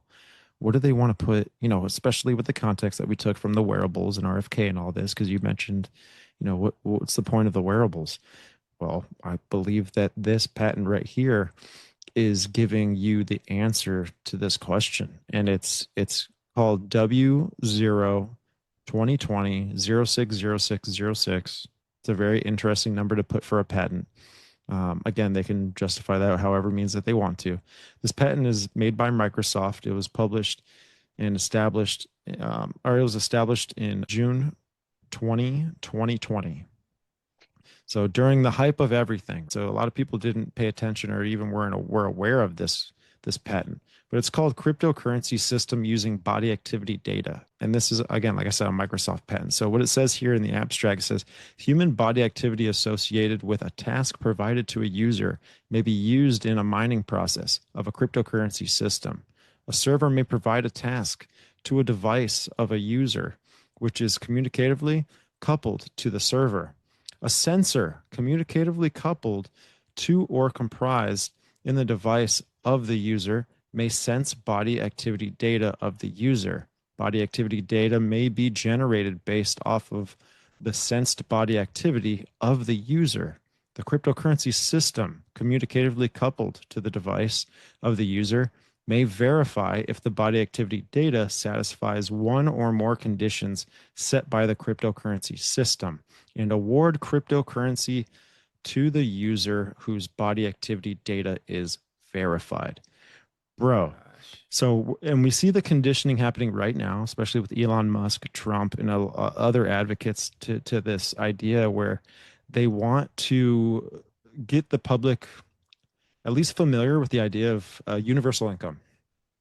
This is like to ease them into this idea of making money off of body activity data with these sensors that they're going to slowly start to drip into society, and people are going to start making money off of their own body activity data. Now I even dug deeper into this patent, and it talks That about, sounds like some Palantir stuff, actually. yeah, yeah. And I think Palantir is going to also build a predicated model of yourself to where not only do they need to, which is they get this body activity data and build this model off of things such as brain waves, heart rate, blood glucose, blood pressure, So, pre-cancer, all of these things. in a nutshell, the way this works is you turn yourself over to this system and allow them to monitor you and take your data, and in return, they reward you with crypto. Yep, spot on. Exactly. Spooky. It is a social credit score system Hmm. with a sensor attached to a user, and then that user is attached to a cloud, and then that cloud goes up. I'm sorry, that sensor is connected to a communications cloud, and then that communications cloud is connected to a data harvesting center. So when we look at these things and we see what our country, right, because that's the country we live in, that's all we really know right now, but we are seeing the same thing that's happening in our country happening in other countries. I think this is possibly alluding to some sort of typology or actually the prophecy of Matthew 24, right? There will be wars and rumors of wars, but then nation will rise against nation. And I know that that context could be based off of, the wars and everything like that. But what we're seeing, at least in this idea, right? It could be a typology. I'm not saying it's prophecy, but that nations are rising against nations and they're trying to one up each other. There is competition being built, bro, around this idea of artificial intelligence, uh, technocratic takeover, world surveillance, and all of the countries are trying to one up each other. They're trying to compete because they don't want to be taken over as well. This is like that whole idea of of why America is the greatest country in the world. It's because there was competition through corporations and businesses, which accelerated us to get to where we're at. That's why we're the highest GDP in the entire world. It's not because we buy goods very cheap and sell them for very expensive profit. It's because we literally we've developed everything off of competition. Hmm. And it's like when you're working out, right? It's like me and you were working out and we're at the bench press and I see you putting, 25s on each side and 45s. And I'm like, dang, dude, like this dude's strong. I don't want to look weak. I want to, I have to, I'm competing with you. Got to match that I have to match that or go or I'll higher. look Yeah. like a pansy, right? And At that's what's least happening. match it. Yeah. Yeah, man. And yeah, so we do seem to be leading a charge in that regard. We are definitely inserting competition into the market among all these other countries. I mean, that's for sure. And like this is like the future of warfare too, which Hmm. we're very kind of much on top of. I mean, if there are other countries that are more advanced with this AI future of warfare stuff, I'd be very surprised. They're either keeping it quiet or we're the top dog. And Yeah, like, there's that what comes to mind would be that Palantir commercial. And it literally says the future of warfare. Have you seen that? I have. It's a very Yeah. creepy It's so commercial. funny how all these guys too, right? This Palantir mafia. Well, they're connected to a lot of other PayPal, mafias. They're the yep, PayPal they're guys. connected to the PayPal mafia, brother. You took it right out of my mouth. But yeah, I mean, there's a money and a there's a financial and a monetization system behind their plans and their ideas, right? I mean, take for instance as well, where, not only PayPal mafia, but oh yeah, but who was the other guy that was involved? I think in PayPal, or no, it was Facebook. It was Oculus. His name is Palmer Luckey. Palmer Luckey created a autonomous flying vehicle uh, corporation. It's called Anduril, and Palantir being, uh, uh, taken from the idea Lord of the Rings, right? Also, Anduril was taken as well from Lord of the Rings. Anduril being the sword that cut off the hand of Sauron in the beginning of, the first movie. Hmm. Dope movie, by the way. It's just such a super long series, but it's awesome. And, Palantir or Palantiri, it was this crystal ball to where, It's it the was seer stone from that the elves had in their possession. the elves It's made it. a Yeah, form exactly. of ancient technology that this elfin race had, and gets us back into this whole occult scaffolding, in my opinion. I think that so it's a seer stone. The elves are able to go and spy on people with this magical stone, right? And it's called the Palantir. And Tolkien was very, very interested in old occult mythologies coming out of Sweden and Norway and various other places. And the Kalevala, he basically borrowed everything in Lord of the Rings. What makes it so interesting is it was borrowed from real myths, and some of those real myths were probably real situations and not just myth. If you go back far enough, right? So Right. this is possibly an occult technology that used to be used, especially in that Keynes Atlantis situation. Palantir sees it, and now that's the name of their company. It's a seer stone. It's a very occult idea, and like I just have to ask myself because it seems like Palantir had been planned out. It didn't just They didn't just pop up overnight and knock on the CIA's door. There was seemed to be pre-planning there. So it's like people from our government, it's almost as if somebody from our government or peoples were watching Lord of the Rings, saw that magical technology, said, we need that. We need to start working on something that can do the equivalent of that. And we need that in the hands of our deep state operatives. Right. And not just in Lord of the Rings, bro, but they've showed us what Palantir or the idea of Palantir looks like. And I don't know if you remember from the movie Eagle Eye, but the movie Eagle Eye was Palantir. And I make those connections through a lot of like symbolism. But in Lord of the Rings, when Aragon is using the Palantir, crystal ball, right? It's kind of like amber looking. It's a little transparent, kind of some sort, so you can kind of look into it. But he was trying to use it for military strategy, right? He was trying to use it to see how he could take his armies to the gates of Mordor, right?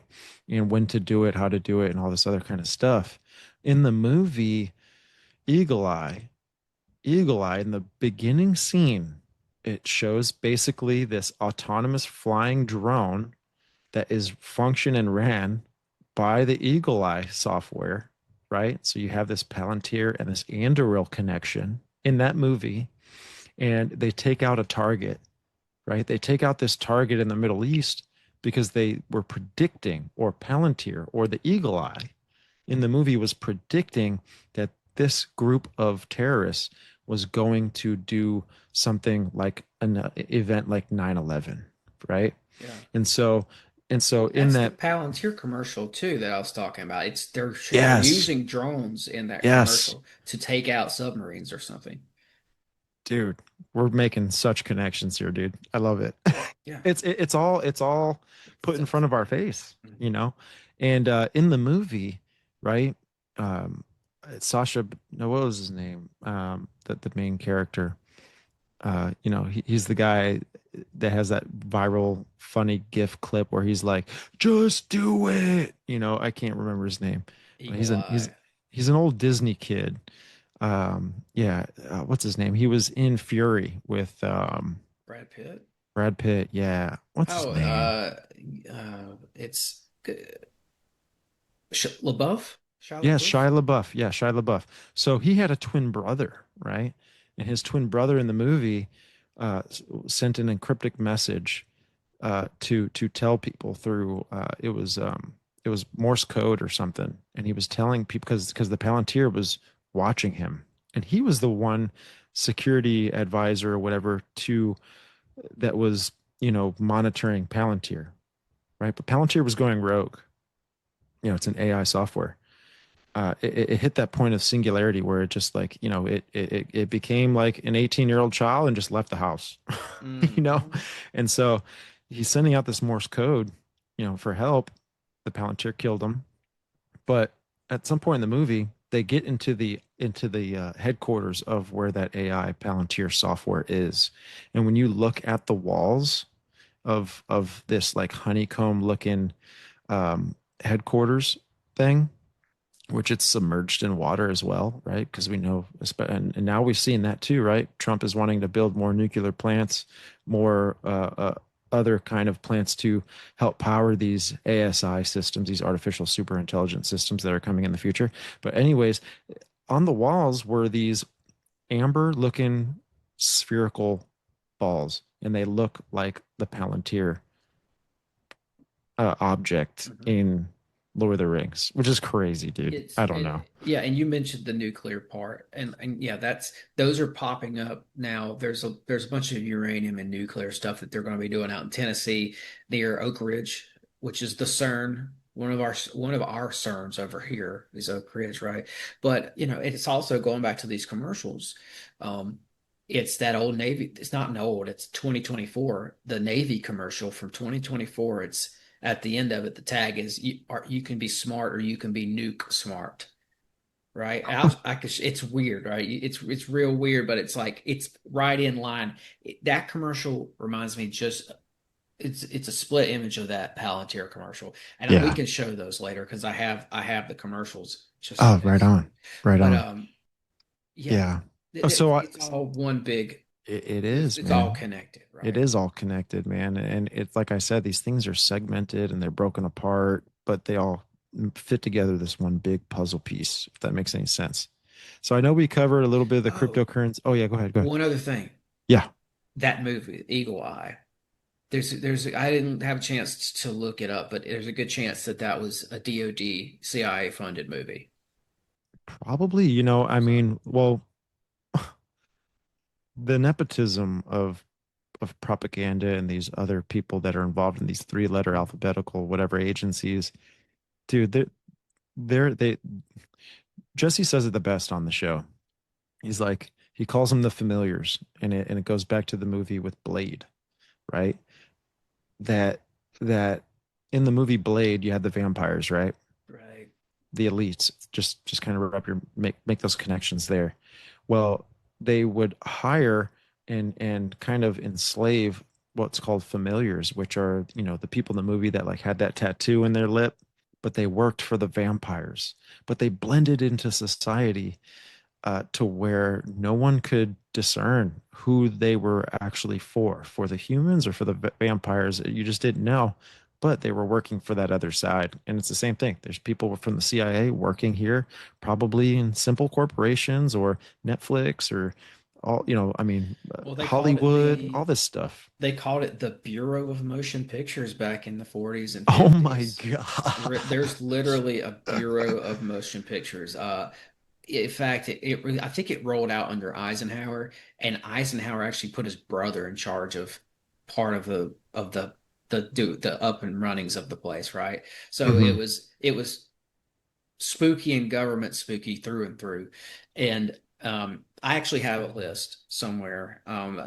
It's called the entertainment military entertainment complex. It's a list of a lot of movies that we'd be familiar with that are funded by DoD and CIA and Oh, other. wow. And it's all these movies like Eagle Eye, bro. It's like, Yeah. oh, you could tell the military was interested in this Well, you because know it's why I think, militaristic through and through, right? Like even Armageddon is on there, but it has to do with like using the military and using NASA to go up there and blow up an asteroid out of the sky. It's all militaristic yeah. And I think too, a big part of why they are funding these things to be flashed in front of, the public is programming. to implement this tulpa effect where people will see these things. It'll create the idea in their mind, which then will instill a belief, which then will manifest it to come in the future. And I think that we're dealing with, occultists that are doing these things because they believe in that kind of idea. They believe that they flash these things to the public, it builds all this energy with all these people, and all of a sudden they all have the same idea, they all have the same beliefs. Then the beliefs become manifestation, and then it helps them just usher these things into society. Yeah. That makes sense, Oh, right? it makes complete sense. It's Look, crazy. I, that's what I think happened with this country in general. I think that this was an idea that they manifested. They got the idea from Atlantis, and it's passed down through the mystery schools, and it's in Greece, right? When this order called the Brotherhood of the East shows up in Greece, then they're the ones who initiate the Templars. They actually start the Knights Templars in Turkey, in Istanbul. It's the Brothers of the East from Greece initiating some other guys in Istanbul, and task them with their first couple missions. And they say, your mission is to go out and find more of this information, more of this remnant information from Atlantis. It's all about reconnecting with this ancient occultic technology that was lost in the flood.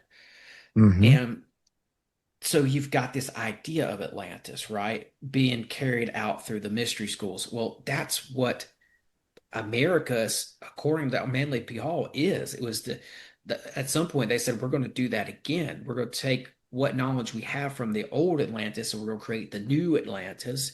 And we're not just going to start the new Atlantis, though. We're going to put the idea out there in books like New Atlantis, Yep. and everybody's going to read these books. Nostradamus, they had who was an occultist, I think. They had Nostradamus talking about America. They had him talking about this rise of a Western civilization, right? He called it Hesperides, and they put it out there like that. And enough people start reading these books, reading Nostradamus's work, reading New Atlantis, and it's what you see is the manifestation of the idea itself. Exactly. It wills itself into being. Well, it's like look at the Slender Man, right? Came out in Yeah. 2009 or whatever, the idea. Then there was actual incidences where I think it was a few years later, there was a couple of murders, and one of the people tried to burn their family in their house because they believed that the Slender Man told them to do all of these things. And it's crazy. I don't Yeah. know. This stuff really goes deep, man. So, okay, so here's part of this list, right? DoD funded movies. Um, Air Force One. I'm just scanning to Apollo 13, Armageddon, A Time to Kill. There's a lot. Batman and Robin is on here even. Battleground, Battleship, Battle Los Angeles, Battle of the Coral Sea, Battle Stations, Battle Taxi, Battle Zone, Behind Enemy Lines, Between Heaven and Hell. This is a huge list. I'm still in the B's, right? Oh wow. Black Hawk Down, you get into the Seas, Captain Marvel, um, Contact, which is interesting because Carl Sagan wrote that script, but it's also funded by the government. It's like, huh, I wonder if this is propaganda, you think? Yeah, Right? right. Deep Impact. And anyway, it just goes on from there. It's just a major list. Day Yeah. After I Tomorrow, heard a you bunch of know. asteroid and alien movies on there, which Hmm. I mean, what do we see now coming in November, right? We see 3-1 out or 3-eye Atlas, right? Or three eye was it 3-eye? Yeah, 3-eye Atlas, right? So it's supposed to be here arriving in November. It's an alien ship, but then people call it a comet. So they're merging both of these ideas. You know, it's just so funny. And this guy here is, I think he's a Harvard scientist that's promoting this kind of idea as well. It's Hmm. wild, man. It's wild. Hmm. But back to the mark of the beast, dude. I mean, I was on the trail with, so I started out, advanced digital agencies. I saw that there was something that they wanted to embed in the body. Then I saw that, there's a actual patent made by Microsoft, right, of something that is a sensor, picking up body activity data to make money, right? And it picks up vital signs and all this stuff. Then I went and I saw that there's another patent, right? And this patent is called 2021 And it says using quantum dots for identification, authentication, and tracking of objects. So, what led me to this patent is I started researching something pertaining to that previous patent, that sensor. It says sensor. It doesn't say in body in that Microsoft patent, but it's alluding to a lot of these ideas. And so I was like, okay, let me find a sensor, right, that is able to pick up body activity data, and with that sensor, it's able to pick up vital signs and all this kind of stuff. And it actually brought me to the idea of quantum dots. And there's a couple of different kinds. But what I think is the best one, the top tier of them all, is graphene quantum dots. And this idea of seeing this, research based off of this kind of technology, it made me think of a Rockefeller funded study back in 2017 where they were working with graphene and injecting it into rats. And through frequencies, they were able to manipulate their diet and their metabolism, right? And the top of the article said flipping a switch in the brain. And I was like, oh my Mm. goodness.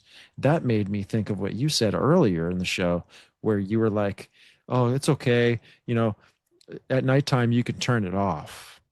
Right. But then I was like, yeah, the queen bee doesn't really let you do that. So when I read that article, flipping a switch in the brain, I was like, oh my goodness. That's almost like an MKUltra type of flipping a Brother, this is switch. this is why I think this is a glow. I think what, Lucifer is trying to do, he's trying to be this god. And when he comes here in this realm, he's not omniscient, right? So he wants to be he wants to build himself a an attribute list of all the attributes that God has. One of those things is being omniscient and knowing everything, being all knowing. And what other way to do that to make everyone get this mark so that then all that gets traced back through this hive mind, uh, you know, all the way back to the queen. And now he's the one that knows all of the data of the world. You know what I'm saying? Yeah, And yeah. and here's the thing too with this Antichrist idea. This Antichrist is going to come with morals. There's going to be a law. Like we know that Jesus Christ came and fulfilled that, but then we're not bound to that. But the idea of that Satan wants to come here in this some sort of God idea, he's gonna have morals. The one thing he opposes is Jesus Christ. Let's just remember Mhm. that. But he's got morals. And what really made me understand that was going to the Georgia Guidestones. I actually went there in person, got to see it. And it said it's got a, this is before they were destroyed. And it had a whole 10 commandments, which were all like, it was like a new law of this new world. Right. And and I looked at my buddy, right? And I said, what do you think of these? And in my mind, I was like, this is really bad. Sounds good, but it's really bad. And in his mind, he spoke out loud and he goes, yeah, it's not too bad. It doesn't sound that bad to me. And I was like, oh my goodness. So that's where I was like, these things that that we know, contradict biblically, a lot of the people out there in the world will they won't sense the contradiction because it looks so good, if that makes any sense, right? Yeah, yeah, yeah. It's I think you put it right when you said they have morals, but they're opposed to Jesus. That's the telltale sign. And like I've seen that too with like researching Knights Templars lately. I've been researching them in a couple of orders, and it's like I don't want to like bash the Knights Templar, but the modern Templars, they present a lot of information when you hear these guys on interviews and stuff like that or in books. They present a lot of information, and like I said, it's this information that's handed down from Atlantis, right? That's why I'm interested in it. I want to hear what they believe and what they have to say. And they even say that they get their Knights Templar cross. That symbol came from the Anunnaki. Hmm. So that kind of tells you right there. It's like, okay, so if this is a war between good and evil, I wonder what side they're on, if they're taking the Anunnaki side. Mm-hmm. And It's then almost like later, the symbolism will be their downfall kind of type deal, yeah, right? or it's yes, and it's like it's also like they're it's almost like they're working for I think that those were real entities, right? So it's almost like Yeah. maybe they're pushing that agenda, but they're sprinkling in a lot of truth. There's a lot of truth to what these guys say because they were involved with all these mysteries, Mm-hmm. right? And but the one thing that sticks out is like they are dead wrong, in my opinion, when it comes to Jesus. Because everything else they're saying, these modern Templars, who I don't have a problem with, by the way, not as a whole, but they just seem like they've got some issue with Jesus and the what happens in the Bible, the story that the Bible conveys to do with Jesus. They're always trying to switch that up and say, "Oh, well, no, we found his tomb. He didn't raise from the dead. We found his Mm-hmm. tomb, and also he was like in some weird relationship with Mary and John."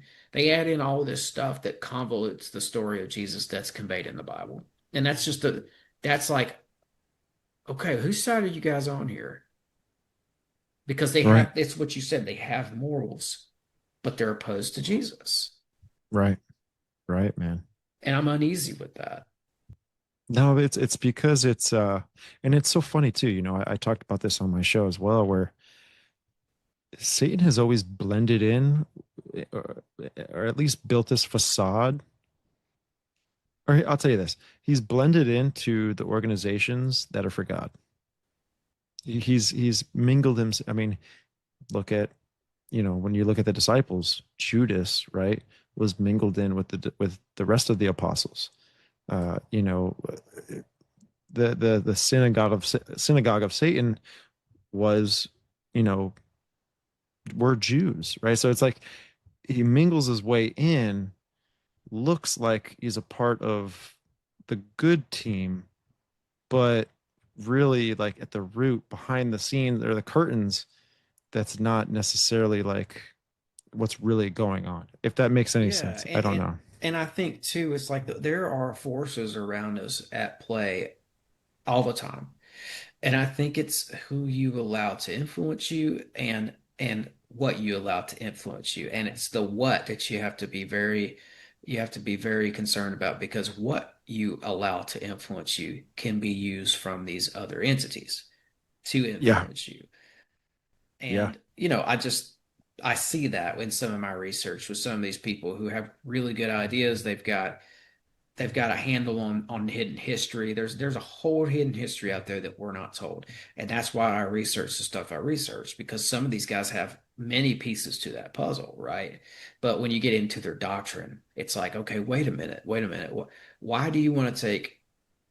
Why do you want to venerate the Anunnaki here? These are entities who told people back when these entities Hmm. were around, they told everybody that they created them. They're like, yeah, we created you to mine gold. Well, they Well, were that's enslaving. Yeah, they were yeah, enslaving race, but that's enslaving the not so superior races. Just like, yeah, and I think that that's a turning of the way things really went down. I don't think the Anunnaki created us. I think that was just an attempt at propaganda to mind control everybody. They told everybody it's that. that narrative, right? There's that fallen angel narrative Mhm. versus the actual truth. I think The, that's what you it know, is. Doc Brown, with Prometheus Lens podcast, he always says it really good too. He's like, if I was to go over your house and play 5 games of pool with you, and you beat me all 5 games in a row, and I'm a better pool player than you, I'm gonna go home, and when my wife asks me, "Hey, how'd you do, honey? Did you make some money today? Beating Steven in pool." You could easily go, "Oh yeah, honey, I beat him 3 out of the 5." You know what I'm saying? It's you just twist it to exalt yourself over the truth. Yeah. It's Hmm. crazy. Yeah. So when Hopefully, I I was didn't get when us too off topic with the oh no, you're Templar good. I thing. I I love it. This is It's this not is just them. This is a microcosm for other groups out there who do the same thing. They appear to be good and have morals, but at the end of the day, you've got to really watch what they say about things in the Bible. You really, I because agree. that's a telltale sign that if they have issues with Jesus, that's a good indicator that you might want to think twice about what they're telling you. Right. I agree with you, man. I mean, we're on the same wavelength with all this kind of stuff, and playing into the discernment of these times coming, we're gonna see, and I think that's why this Antichrist is gonna come as Christ. It's gonna look like it. Yeah, there's gonna be like this level of He's discernment. going We're to gonna put out his narrative through men. yes, yes, yes. And that's why I think we got to be careful about these guys who were given the keys to our nation to, and because a lot of them right now are, frankly, Silicon Valley nerds. It's like the nerd Reich that's popping off right now. These guys have a lot of money and a lot of influence, and you see that with Palantir as well. Like Palantir, I don't know if people realize this, but this is how relevant this is to today. Palantir uh put $15 million into JD Vance's political career. They're probably the Yep. reason why he's vice president right now. That's a great point, man. Yeah. And they didn't, but some of these guys, these nerd guys who running the place, did not always vote Republican. So you got to when they Yep. decide that they're going to vote Republican at the drop of the hat in the middle of the night overnight, you got to wonder what's really going on here. Is this the rise of some sort of a uni party that's going to give way to a new world order? Yeah, and I think a big part of their agenda too is to build this false idea of Christianity. Like, yeah, that's what Peter Thiel's doing. I mean, look what Peter Thiel's doing as of right now. He's actually doing, I think it was like a 5-part series or something on the Antichrist. And he's doing this basically for damage control because he went on a bunch of other shows and podcasts, started taught, and he was questioned about his his technocratic platform to where, hey, don't you think this would be kind of pushing the can down the road closer towards like the Antichrist? Yeah, Aren't yeah. you? Don't I you mean, think you're giving aid to these things for coming into prophecy? And yeah. I'm thinking his about idea of one of the interviews that he's doing damage control on, where the guy asked him, "Hey, do you want humanity to prevail?" And he just he pauses. pauses, hesitates. He's like, "Well, Yeah. no, it's more complicated or whatever." Yeah, his Neuralink was like, oh shoot, hold on. Yeah, yeah, for sure. Yeah, he was like, hold on, just I'm getting the answer from the jinn, from the entities. Give me one moment. Well, Yeah, so this plays into like what I'm getting into here, right? So there's a sensor that they want to merge with humans, that that technology wants to be pushed inside the body somehow. This is a part of, Lucifer's agenda here. And getting into it, I found that, graphing quantum dots. And what's crazy about these quantum dots, I'll kind of just explain a little bit of what they are, but they sense body activity data. They're able to attach to the molecular biome of our makeup. They're able to attach like to these things and act as receptor sites, if that makes any sense. When you'd be like, Steven, how's that work, man? Like, we're talking about things that are uh, at the micro level, right? We're talking about the cell structure of the body. And well, guess what? This graphene quantum dot stuff is even smaller than that.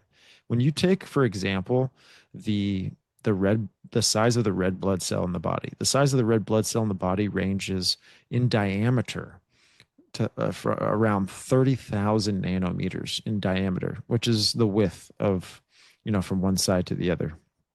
And, it's a concave looking structure, right? A red blood cell at 30,000 nanometers. Well, we're talking about quantum dots that are tiny, synthetically and manufactured or synthetically created semiconductors that range from 10 to 100 atoms in diameter, or 2 to 10 nanometers across, or 2,000 to 200,000 atoms in volume.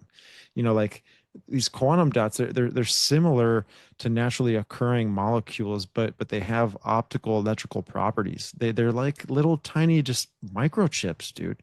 Or they're a microchip that's been broken up into some sort of recipe that is able to just move around the body, not necessarily be broken down by the body and dispelled from it, but it actually becomes a part of it, you know? And when we look at our genes and our genetics and everything, this is all done by design.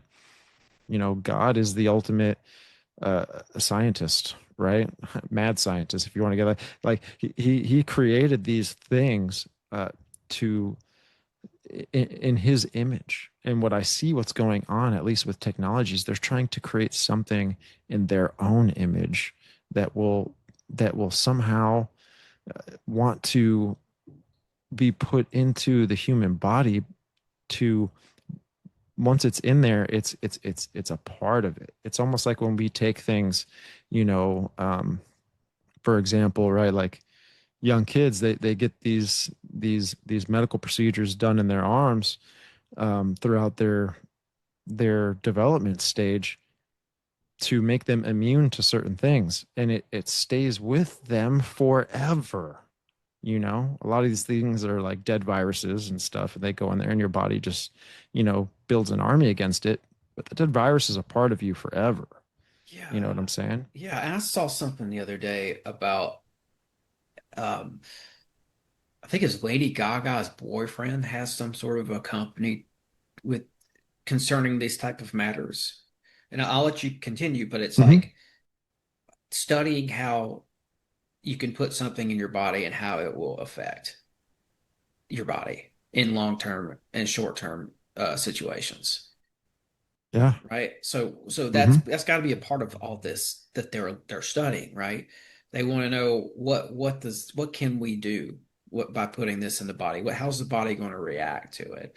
And is it going to accept it or deny it? Right. Right. And I think And that's what this guy's company's all about. It's been kept real quiet, but it's Lady Gaga's boyfriend. and I think what's crazy too about this patent, I don't think this patent technically talks about, humans and this idea of quantum dots being attached to humans, but it's talking about, it says objects, right? So we know that it could be sewn into or integrated with physical things, right? Right. Think of it like the new barcode system in the of the future, right? Mm, To where what's crazy about these quantum dots as well, before I get to that point, they range from 2 to 10 nanometers in size. They're little semiconductors that react to light. Who do we know is known as the shining one, right? The light bearer, yeah. right? Nah, nah, gosh. The Nakash, right? So what's funny too is when these quantum dots are exposed to light, they give off the light spectrum. What I mean by that is you could line up 10 vials in front of you, right? You could have in one vial quantum dots that are 2 nanometers in size, the next vial 3 nanometers in size, the next vial 4, 5, 6, 7, all the way to 10. You activate UV light on these things and blue light as well. It reacts kind of the same way, um, which is so funny because UV light, most of that comes from the sun. All these pagan religions, they worship the sun. But when you shine this UV light on these tubes, it creates the full light spectrum. And what I mean by that is from left to right, you'll get the color of the rainbow. You'll get, yellow, orange, red, and it just starts kind of moving to purple, blue, or, whatever. It does the whole light spectrum. It does actually, it looks like the colors of the rainbow. Hmm. So when we think of Revelation and we think of that first rider on that horse of the apocalypse, right? Because we're kind of like talking about apocalyptic type things, you know, that rider has a crown and a bow. But when you look up that word in Hebrew for bow, it just means bow. It's in Greek, of course, but it doesn't mean rainbow. It doesn't mean a Like military like an weapon. archery. Yeah, it doesn't mean that. What I take from that, and in Chuck Missler also, I found out that he's preaching the same thing, but he's passed away. You know, Chuck Missler's a really good pastor. He was saying that is a promise, and that's what I felt. God was telling me as well, is that that's a promise because what do we see that's the counterfeit of what God told us in Genesis, that he'll never flood the earth again. So he puts a rainbow in the sky. And plus, again, in the throne room of God, there's a rainbow that arches around the throne. Mm, Right. yeah. So you know that the rainbow is that the bow is a part of God's creation. It's a part of his recipe of all of these things. We know Yeah. that the And he you know created Satan's kind of these. like that, like plankton, Yeah. right? He wants to try and get that recipe from Mr. Krabs, but he always gets it and he counterfeits it and it's just not as good. Yeah. Right? It's just And different. yeah, yeah, there are these entities of light who rebelled, right? But they were, if it's anything like us, they may have been created out of God's image at one point, and that thus they are the shining ones. And I do want to say like that Nakash, there's three different ideas for what that means, and the third and most obscure is shining one. But so I just want to throw that out there because sometimes people hear me say Nakash and relate it to Shining One, but they say it, they don't know what I'm talking about. Well, there's one is divination, there's another one, and then or divinator, and one is Shining One. According to never mind. Yeah, I just want to put that out there. But I'm following you. yeah, Eh, but you've got the verses in Isaiah talking about the shining, the morning star, and Right, right, it's there's an entity of light there that is right. discussing that was rebellious, right? So you know what's funny too is just like seeing that these nanoparticles, right? These quantum dots, um, it made me think of that whole rainbow. This I'm like, okay, so the rider on the first horse, the white horse, right? And this has been known in the church to be the Antichrist, right? Because he's conquering and to conquer, along with those other attributes of a crown and a bow. So he's making a promise to the world, conquering and to conquer, and let's just say all the nations have turned their power to him. This is why he has this crown now. But I just sent you these two images here Mm-hmm. on your text message. I see that. And these are murals from the Denver airport. And I've always wondered what the rainbow has always signified in these murals. Yes, it represents peace and all these things, but what comes from peace is a promise. You know, it's like when you see what's going on in the Middle East, you see what's going on with Israel and and their enemies, that there is just no peace between them, that there's just constant war and constant fighting. And what comes as a successor, in those times is a covenant or a promise or a peace treaty, right? And so I'm thinking maybe this has something to do with this idea. I don't know. I'm not dogmatic on it, but it's just kind of interesting that maybe one day in our life, we will face such a collapse in society that everyone would want to, they don't want this to ever happen again. So why not take this thing, put it in your body, and ID will be secured. No one will get hacked anymore. Where everyone's making money with not doing anything. And guess what? Maybe the capabilities of this thing will allow you to even defeat death. Man, this is very much gives me New World Order vibes. And I get that some people might say it's just represents unity, and I'm all for unity, but I think this is something a little bit deeper here. This is showing all the people of the world, all the different cultures coming together and seemingly understanding each other, and like a pre-Babel event, right? And it's weird because these guys holding the sword, and they're all looking at the sword, right? And then there you got the doves here.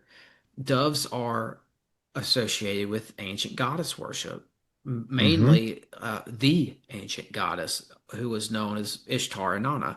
That is that is dove symbolism. It associates with Ishtar Inanna. Um, and then you've got, I'm sure there's a lot of other symbolism here. Just the fact that this guy, it seems like there's an Asian gentleman holding the sword and it comes out and it bows.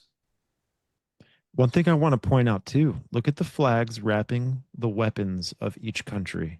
Yes, This is a sign of, because they're actually turning all of their weapons in, but this is a sign of allegiance, where and those they're are weapons because at first glance I right. thought that those were leaves, but if you look at the base, there's handles, so they're swords. They're swords. Yep, exactly.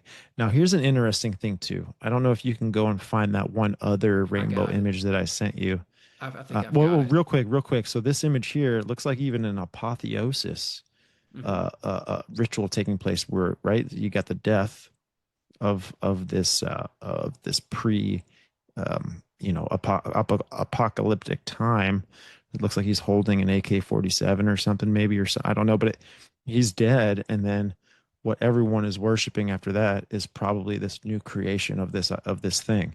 We see that with Revelation, where there's the death of the Antichrist, and then all of a sudden, um, the false prophet gives life unto the image of the beast, and then all of a sudden it's able to speak and to do miracles and all these things, and then it forces the mark onto these people. Hmm. When you look at the flags as well, look at the opposite side of each flag. You've got, it looks like the European Union right there over there on the front, on the close left. And then right across from it, you got the United States. On the right side, you see Israel's flag, right? Hmm. And then right across from that, you see the Muslim country's flag. So it's interesting how you see, oh, and then you even see the yellow banner. It says peace, right? Yeah. And Paz, is it? peace, Afia. I think it might just be peace in other languages, Mm, okay. but I'm not sure. I'd have to look. Let's see what Al Alafia means. Uh, Hmm. But that's then what that it was. that other image I Yeah, sent peace. you. So I just Oh, looked up Alafia, and that also means peace in the Yoruba language. now one thing too with this rainbow, right? This rainbow also signifies the SDGs of the United Nations, right? The Sustainable Development Goals, which they had huge meetings of this during the times of 2019 and 2022 that they were going ham on it. There's this like encryptic date as well in all of these Hollywood movies of September 23rd through the 20, uh, I think it's September 22nd through the 25th or something like that, or 23rd through the 25th, which is 3 days, right? So I'm wondering even if this, What?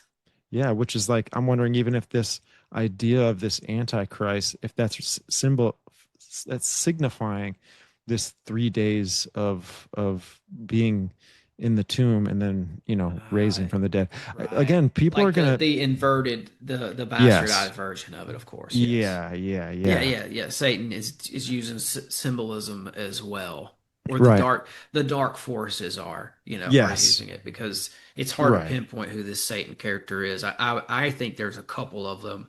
We don't have to go down that road today, but No, I follow what I you're think saying there's a because they're couple of them. titles, right? They're titles at Right, the end of the job day. title. Yes, yeah, And I think I'm with you. this person right here, this lovely entity that these doves represent is a part of that milieu. Mm, I think the dark side has a female component to it. Just tossing it right, in there. right, right, And right, right. she's very much a part of all this too. Yeah, this is very symbolic. And again, this and look, it says I got the notification. Denver Public Art wants to know your location. No thanks.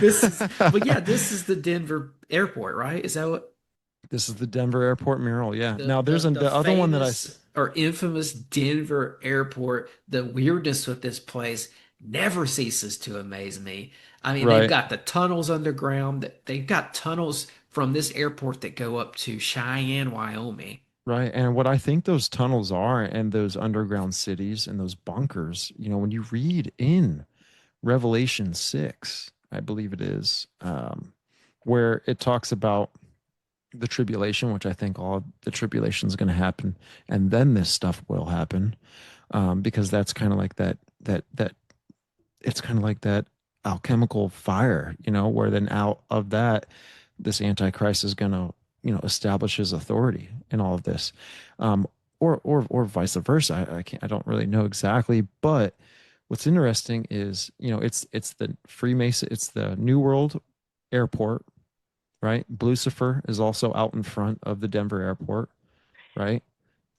And I think that this might be a rendezvous point for the elites when to try and hide themselves from the face of the Lord and the day of his terrible wrath, right?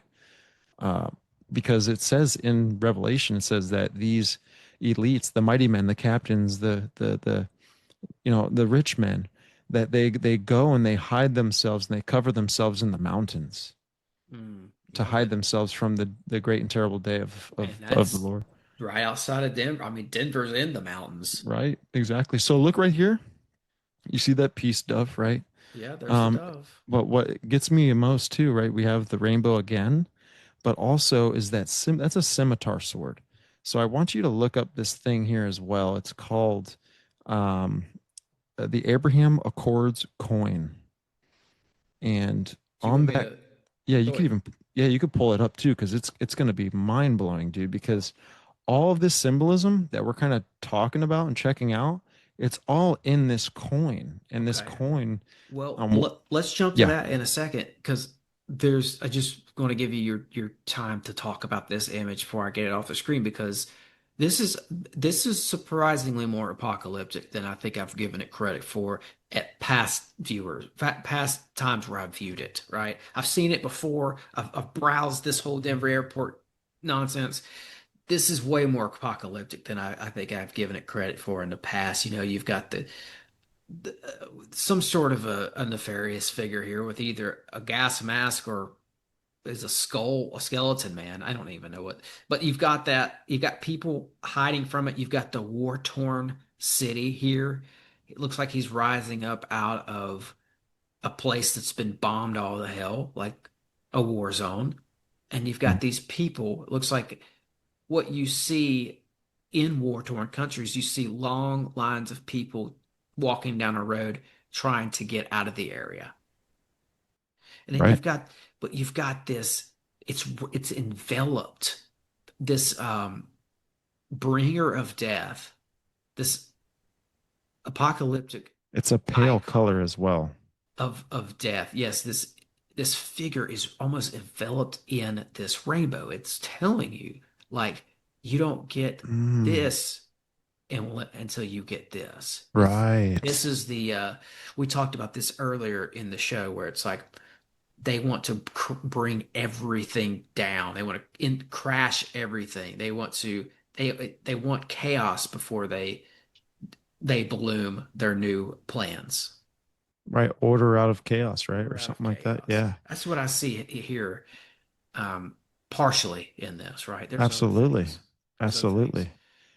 Do you want me to hit up that coin? Yeah, yeah, and that's really all I got for the symbolism. But the Abraham Accords coin, and you'll see it. It looks like the shape of a scimitar sword, which is what that gentleman right there, that apocalyptic, uh, pale, gas mask looking dude. Mm-hmm. Which And he's pale got horse is death, right? yeah, and he's wearing green, military green. And I don't want to throw that out there too. Right, So he could be associated with the armies of the world bringing death as well, or right. something like that. Abraham Accords coin. All right, so there it is. See the scimitar sword? This one right Yep. here. Yeah, it's the first one or that third one. Yeah. Let's do the third one. Looks a little bit more clear. Okay. Uh, So you see there it is. the peace deal between the Middle East there, right? Israel and the Islamic nations. Inside this sword here as well, it looks like look at the very first thing. That looks like NASA. that looks there. That there looks like a grid for a digital electronic system of Oh, some sort. the zeros and ones. Yep, That's you've what got the. binary code, you've got a satellite, you've got looks like Wi-Fi, 5G or whatever the Wi-Fi symbol, right? Then you Whoa. actually have in there what looks like Saturn and the dove at the top. So what's crazy, bro, Oh my is gosh. is that symbol right there, that very first one looks exactly like the electronic tattoo that Bill Gates has come out and started talking about This right here, just recently.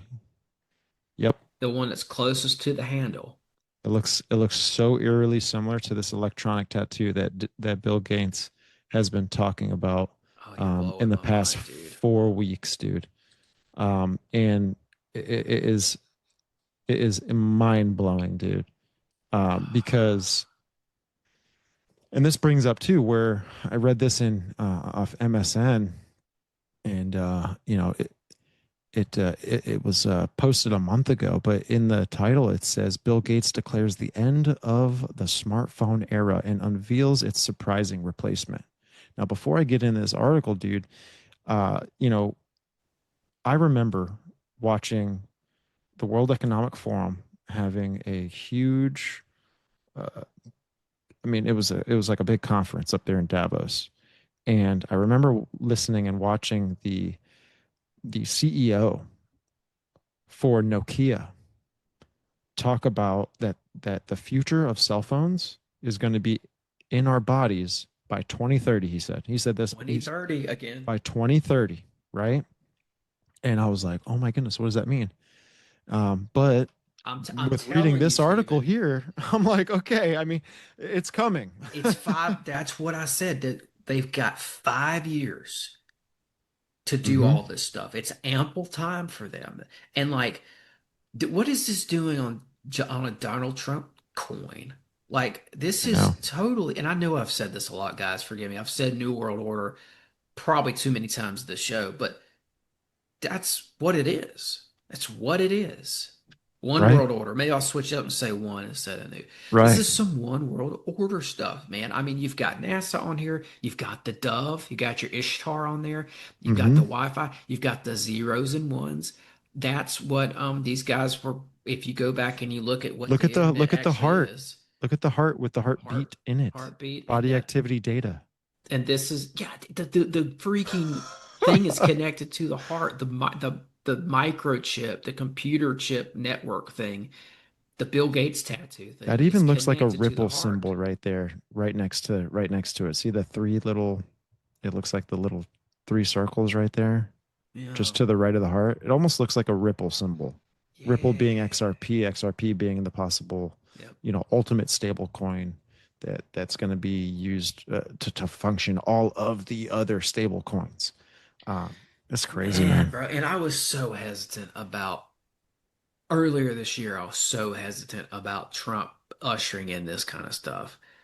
It, but now I'm starting to see it, man. I Oh, just, it's there, dude. and I'm not, I don't It's want to get crazy. political. This isn't a political show, but there's some stuff that's just not deniable. And I'll tell you one other thing.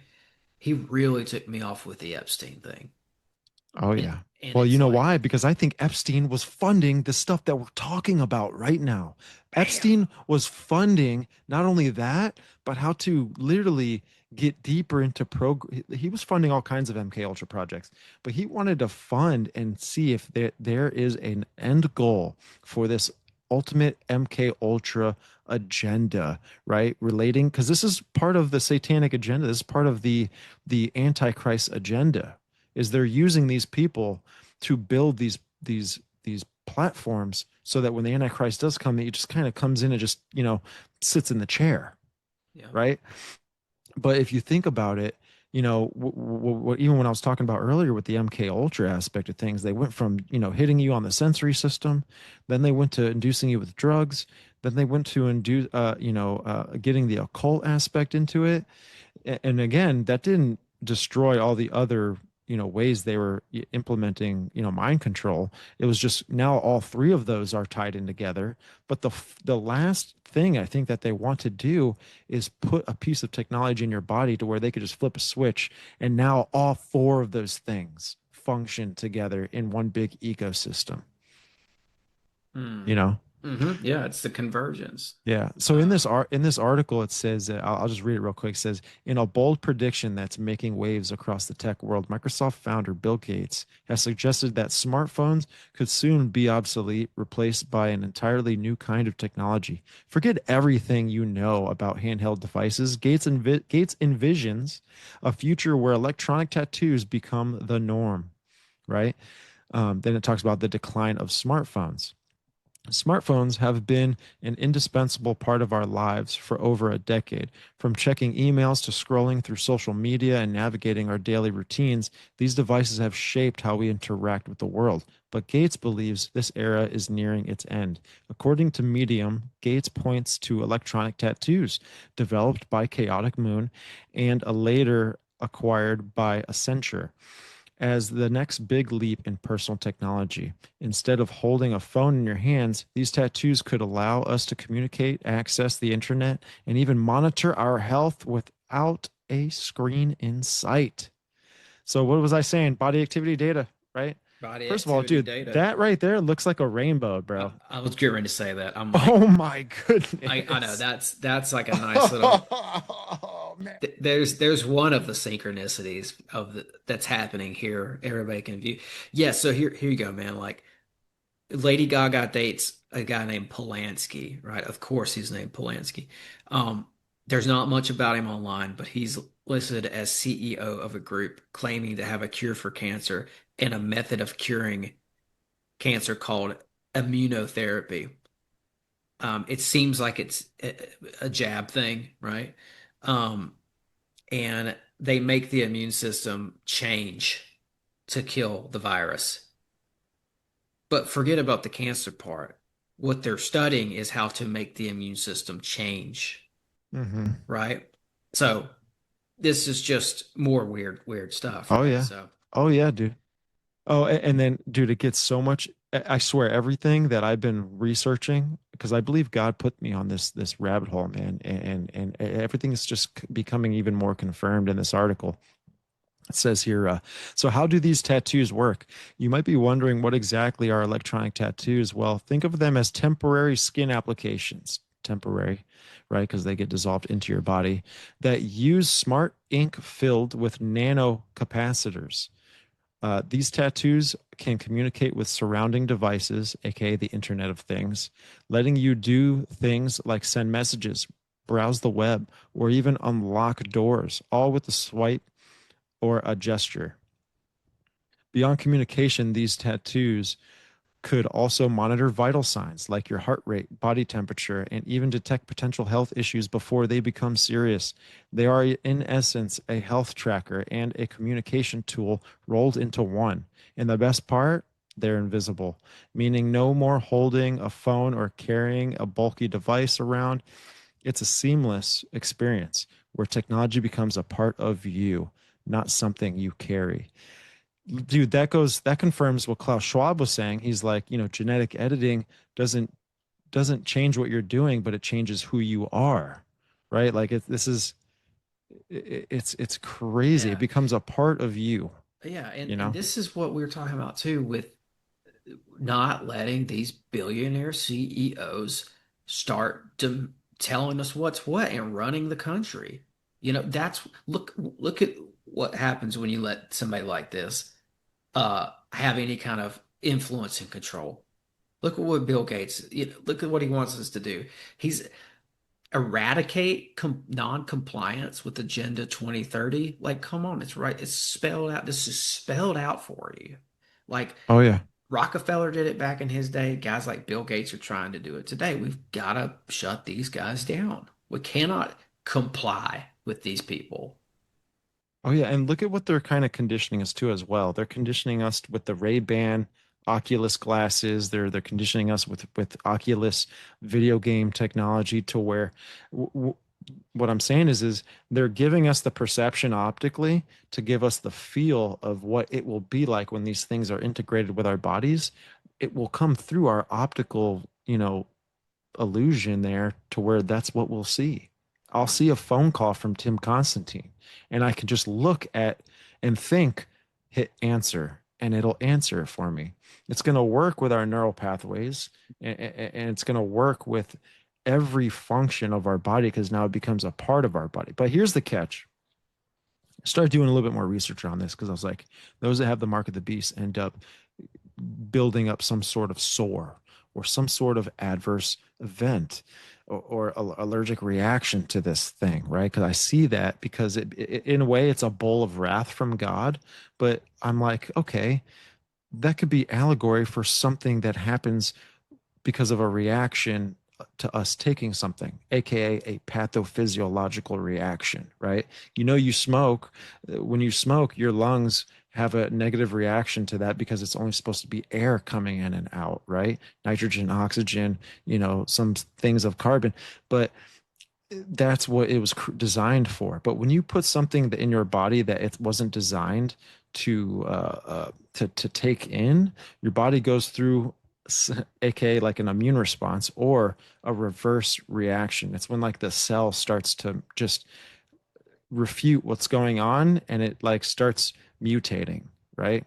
But if what they're working on with this kind of technology, graphene, quantum dots, whatever, electronic tattoos, all this kind of stuff, They are trying to work around in clinical trials getting around the toxic load. There's a toxicity to this. And where have we heard that before? There's a toxic reaction to other things that we've been given in the past. They just don't tell it to you up front. They give it to you in society. They give it to you to be a part of society. Once you've taken it, then all of a sudden this health information starts coming out.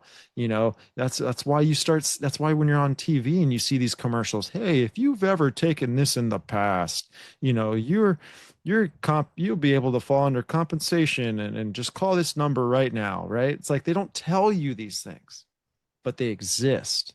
There's a toxic load to all of this idea of pharmakia, sorcery. In Revelation 20, where do we see that? We see that the nations were deceived because of their sorcery, aka pharmakia, aka what we see, being done to us from literally the day that we're born. And I know this for a fact, like, because, my kid's 2 years old, but I remember being in that room. And I remember my kid was born, and immediately they came in with a cart, and they came in and they were ready just to load her up with all kinds of stuff.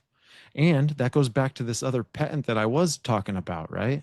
This patent called using quantum dots for identification, authentication, and tracking of objects. In this patent, it talks about that when you make a product or when a product is made, these quantum dots can be attached and integrated with this product so that its organic state. It's a timestamp.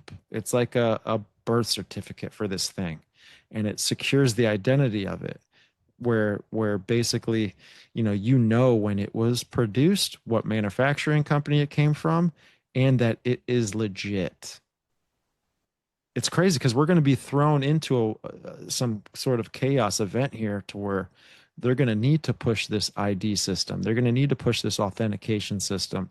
I mean, imagine looking at your bank account and all of a sudden it's just zero. Like if some 17, 16-year-old kid out of his garage can hack like 30 Teslas and take them out for joyrides in Germany, what are other hackers out there that can do these things to the financial, monetary system of the entire world? You know what Yeah, I'm saying? yeah, Like it's gonna be think of that like, movie Die Hard. The movie Die Hard oh where they're yeah, they're Die Hard driving 4. around and like yeah, they're driving around in this trailer. It looks like a regular trailer, semi whatever, but they're driving around hacking all the cities and everything's getting erupted out of chaos. Man, that was a good one, bro. I That was mean, good. it's been a while since I've seen it, but Die Hard 4, right? Where the main villain is like this Yeah. very much an antichrist type of guy that's trying to take Yeah. over. He Yeah, almost looks like Peter Thiel. exactly. Yeah. Oh my gosh, I know, man. And I'm also thinking about the show, and I love this show. It's one of my favorite shows ever. It's called Mr. Robot. Mm, It's about a hacker and all this other stuff, and it's about this corporation that's taken over, and they're called Evil Core in the mm. show. It's called E Core, but everybody calls them Evil Core, right? And it's a lot of the same stuff. Like it's what was shown in that show is a perfect. It shows you how the world really works and how power really works and all this. I actually recommend the show if you don't don't watch it with your kids, guys. It's not like the purest thing, but like it's a good show and it shows you how the world works. So I'm not doing it justice, but it's a good show. But I mean that's what we're up against right now are these corporations that are taking over. Yep. Um, and I mean their influence alone right now is huge. It's like all the guys, all these people who were at the inauguration, all the big tech billionaires had a front row seat. And that's not a coincidence. They were there because this is turning into a uni party slowly but surely. People think that they're voting for these smaller issues, like I'm not gonna say it, but like a clinics, you go if you don't want to have your child. People think that they're voting for that, and so they choose to vote like one way, right? Well, these guys don't care about that. No, the Republicans and the Democrats, they're more concerned about the stuff we're talking about and taking over in power. They're Yeah. not worried about your Christian values. I'm sorry. I just don't see that anymore. Um, and I'm sorry for getting political on people, but this is Yeah. turning into a uni party. Yeah, and I don't think that you can't deny it really. And I know like politics is a rough thing to talk about, but Yeah. we I just want everyone to understand like we empathize with everybody, number one. But Yeah. you know, how I view that stuff is, when I go bowling and when I want that my bowling ball to go and hit some pins, I make sure there's two guardrails up and there's two guardrails. If there was only one guardrail, the potential of my ball going into the gutter would be 50%. But if I have two guardrails, aka left and right, blue and red, then that ball gets corralled to go where, I want it to go. That's kind of how I view that kind of idea. So, and we're swiftly approaching this regime of surveillance capitalism. I mean, it's here, but it's just getting more and more prominent. This is the age of big tech warlords, and they've been given the keys to this nation. That's like I say, that's why they were all front row at this inauguration. And I just want people to see that and not let your politics blind you from some of the stuff that's really going on because this is the rise of the Nerd Reich and the Union Party. When Silicon Valley votes Republican overnight, you've got to be on guard that maybe things are not how they seem. Maybe these guys don't care Right, about political issues as much as you think they do. Maybe it's right. all about pushing a bigger agenda that involves them getting more money and them getting more power.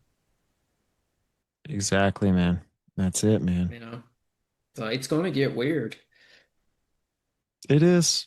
But, I mean, I guess to wrap this whole kind of concept up, with a positive message is just secure your identity on your own terms. Don't let anyone kind of want to take that uh, and don't let anyone take that away from you. Hmm. We're all beautiful, wonderfully created individuals. We all have our liberty, but so let's try and keep it that way, and we can slow things down. I don't think we can ever really stop things from getting to where it'll end up being, but we can slow things down. We could also prepare for things to where when things do happen, I mean, hey, those guys were right, in episode 45, of the Sixth Sense, or I don't know what episode this is, but, man, those guys were right. But, hey, we've got we've got food, water, and build your own government There you go. organization, if that makes any sense, because at the end of the day, we're the ones that are in control of our agency, and just stand up for that. Yeah, Let's not let Siri come into the body and tell us what to do. exactly. Especially when you've got guys out there like Gordy Rose, who also, like Palantir, has all these contracts with the government. Gordy Rose from Kindred AI, he's got CIA, NASA, and a couple other Air Force, I think, contracts. And he's a weird one, right? He said, I've seen the interview. He says that the D-Wave chips summon entities that look at us like we're ants. You don't want to put that chip in you because you do not want whatever he's talking about in you Yeah. or even suggesting anything to you at all. Like he says they've made contact. The AI quantum supercomputers have made contact with these other entities. He likened them to Lovecraftian entities. Hmm. It's he's saying it's totally real. He's like they're just like the entities that Lovecraft talked about. They have this cosmic indifference to us, is what he said. And this is the guy who has a contract with NASA, CERN, and some of our military. Oh wow. Yeah, I gotta Um, get you. I got to get you on the show. We got to do a CERN episode, yeah, bro. man, we can do that for sure. Because all this kind of flows right into that, right? Hmm. They're he even said, and I'll cap it off with this, but he's like, this is a tsunami that's coming that might take us over, that might take us out. That's what this guy is saying publicly at these TED Talks. Mm, This is all connected to everything we talked about today. So, this occult element to this is very real. I want people to understand that. It's right very on, real. man. Right on, man. So we have to be Yeah, guarded and on the bright side, right? Like, yeah, you've got to take control of your own sovereignty, realize it and take control of it. And I think it's going to be fun because I think what some people are going to do is that they're going to break off of all this and go out and reconnect with nature and start communities that are growing their own food, producing their own energy, raising their own kids outside of the indoctrinated school system, fending for themselves. You have to be real careful about it because you don't want a Waco you don't want the government to come in and get and have an excuse to like gun you down. But there's a way to do it. And I think we're going to see more people figuring that out. Like yeah, buy land, you don't have to start a commune. Just buy land and, give everybody their corner of the land. And everybody just, exactly. you grow corn and I'll hunt deer and we'll trade. Yep, exactly, man, exactly. So I'm hoping my house gets built here in the next couple months or so, because that's what I did, and I felt this calling to just, I guess a good way to put it is for, people to build an ark. Hmm. No one knew that he couldn't stop what was coming. He knew that what was coming was going to change the world, and it was going to be changed through, destruction. But in order to survive that, he had to build an ark. And that wasn't his idea. That came from God, and what's funny is I felt that calling 3.5 years ago, almost 4 years ago now, where, I sold my house. God was telling me to sell, and this was just before I was getting married. And then I happened to, have a kid, 9 months later, right after marriage, which is crazy. But, God told me to sell my house, man. He's like, go buy land. I bought the land. Now I'm building a home on it, all, just, all through God's grace and his will for me. But if you feel that calling, don't be afraid to do it. Yeah, you might go through a little fire a little bit because it's you're taken out of your comfort zone a little bit, right? But I think God's calling a lot of people to build arcs. Yeah, man. I I, do. I feel you. I've had that in my head as well, like the calling. And I know what it is. I'm fairly certain that it's coming from God. Usually these type of things are when I have an inclination to do something, and I do. I've had that inclination to go out and buy land eventually. It's not going to be next week, but I want to do that too. I want to get out there and do this, and I actually want to help do this on this show. I want to promote this type of thing. I want to promote people going out and getting together with like-minded folks and creating their own communities. Yeah. It's hard to survive on your own. You have to have a community, Yeah. you know? Because we can do it. I see people online do it all the time. There's people who live off grid. I follow them on Instagram, and I don't know what kind of a community life they have, but they seem to be doing most of it on their own. So if you could do most of it on your own, you can do the rest of it with a couple other families. And I want to promote that. That's something that I want to integrate into the show in the coming years or whatnot. I want to get some more health and wellness off grid stuff going here where we can put the tools in people's hands, give them some tools to work with to do this type of thing. I Because love that stuff, I man. love it, man. I do too. But I then love this it. has been awesome, bro. We went we went in. We dove all the way in. Yeah, deep water, baby. Yeah, we went in for this one. This was great, man. We're definitely gonna have to have you back, whether it's a follow up to this or something totally different that you're researching, we'll have to have you back and tell everyone where they can find you, brother. Yeah, well, first of all, man, thank you so much for, giving me the opportunity to share some of this stuff with you, and the thought currency that flowed through this episode was very, very beneficial, profitable, everything. And but thank you again, Tim. Everyone, y'all can find us, The Biblical Hitmen, on YouTube, Instagram, Facebook, X, also TikTok as well, along with audio platforms, Spreaker, Apple Podcasts, and Spotify. Everything is under The Biblical Hitmen. And, I'm looking forward to just doing more shows with you in the future. I think we really are the upcoming rise of not only creators but just influencers in our space. Where we're going to be here for a long time and a good time. So, Yeah, I like but that. I but like yeah, that, yeah. man.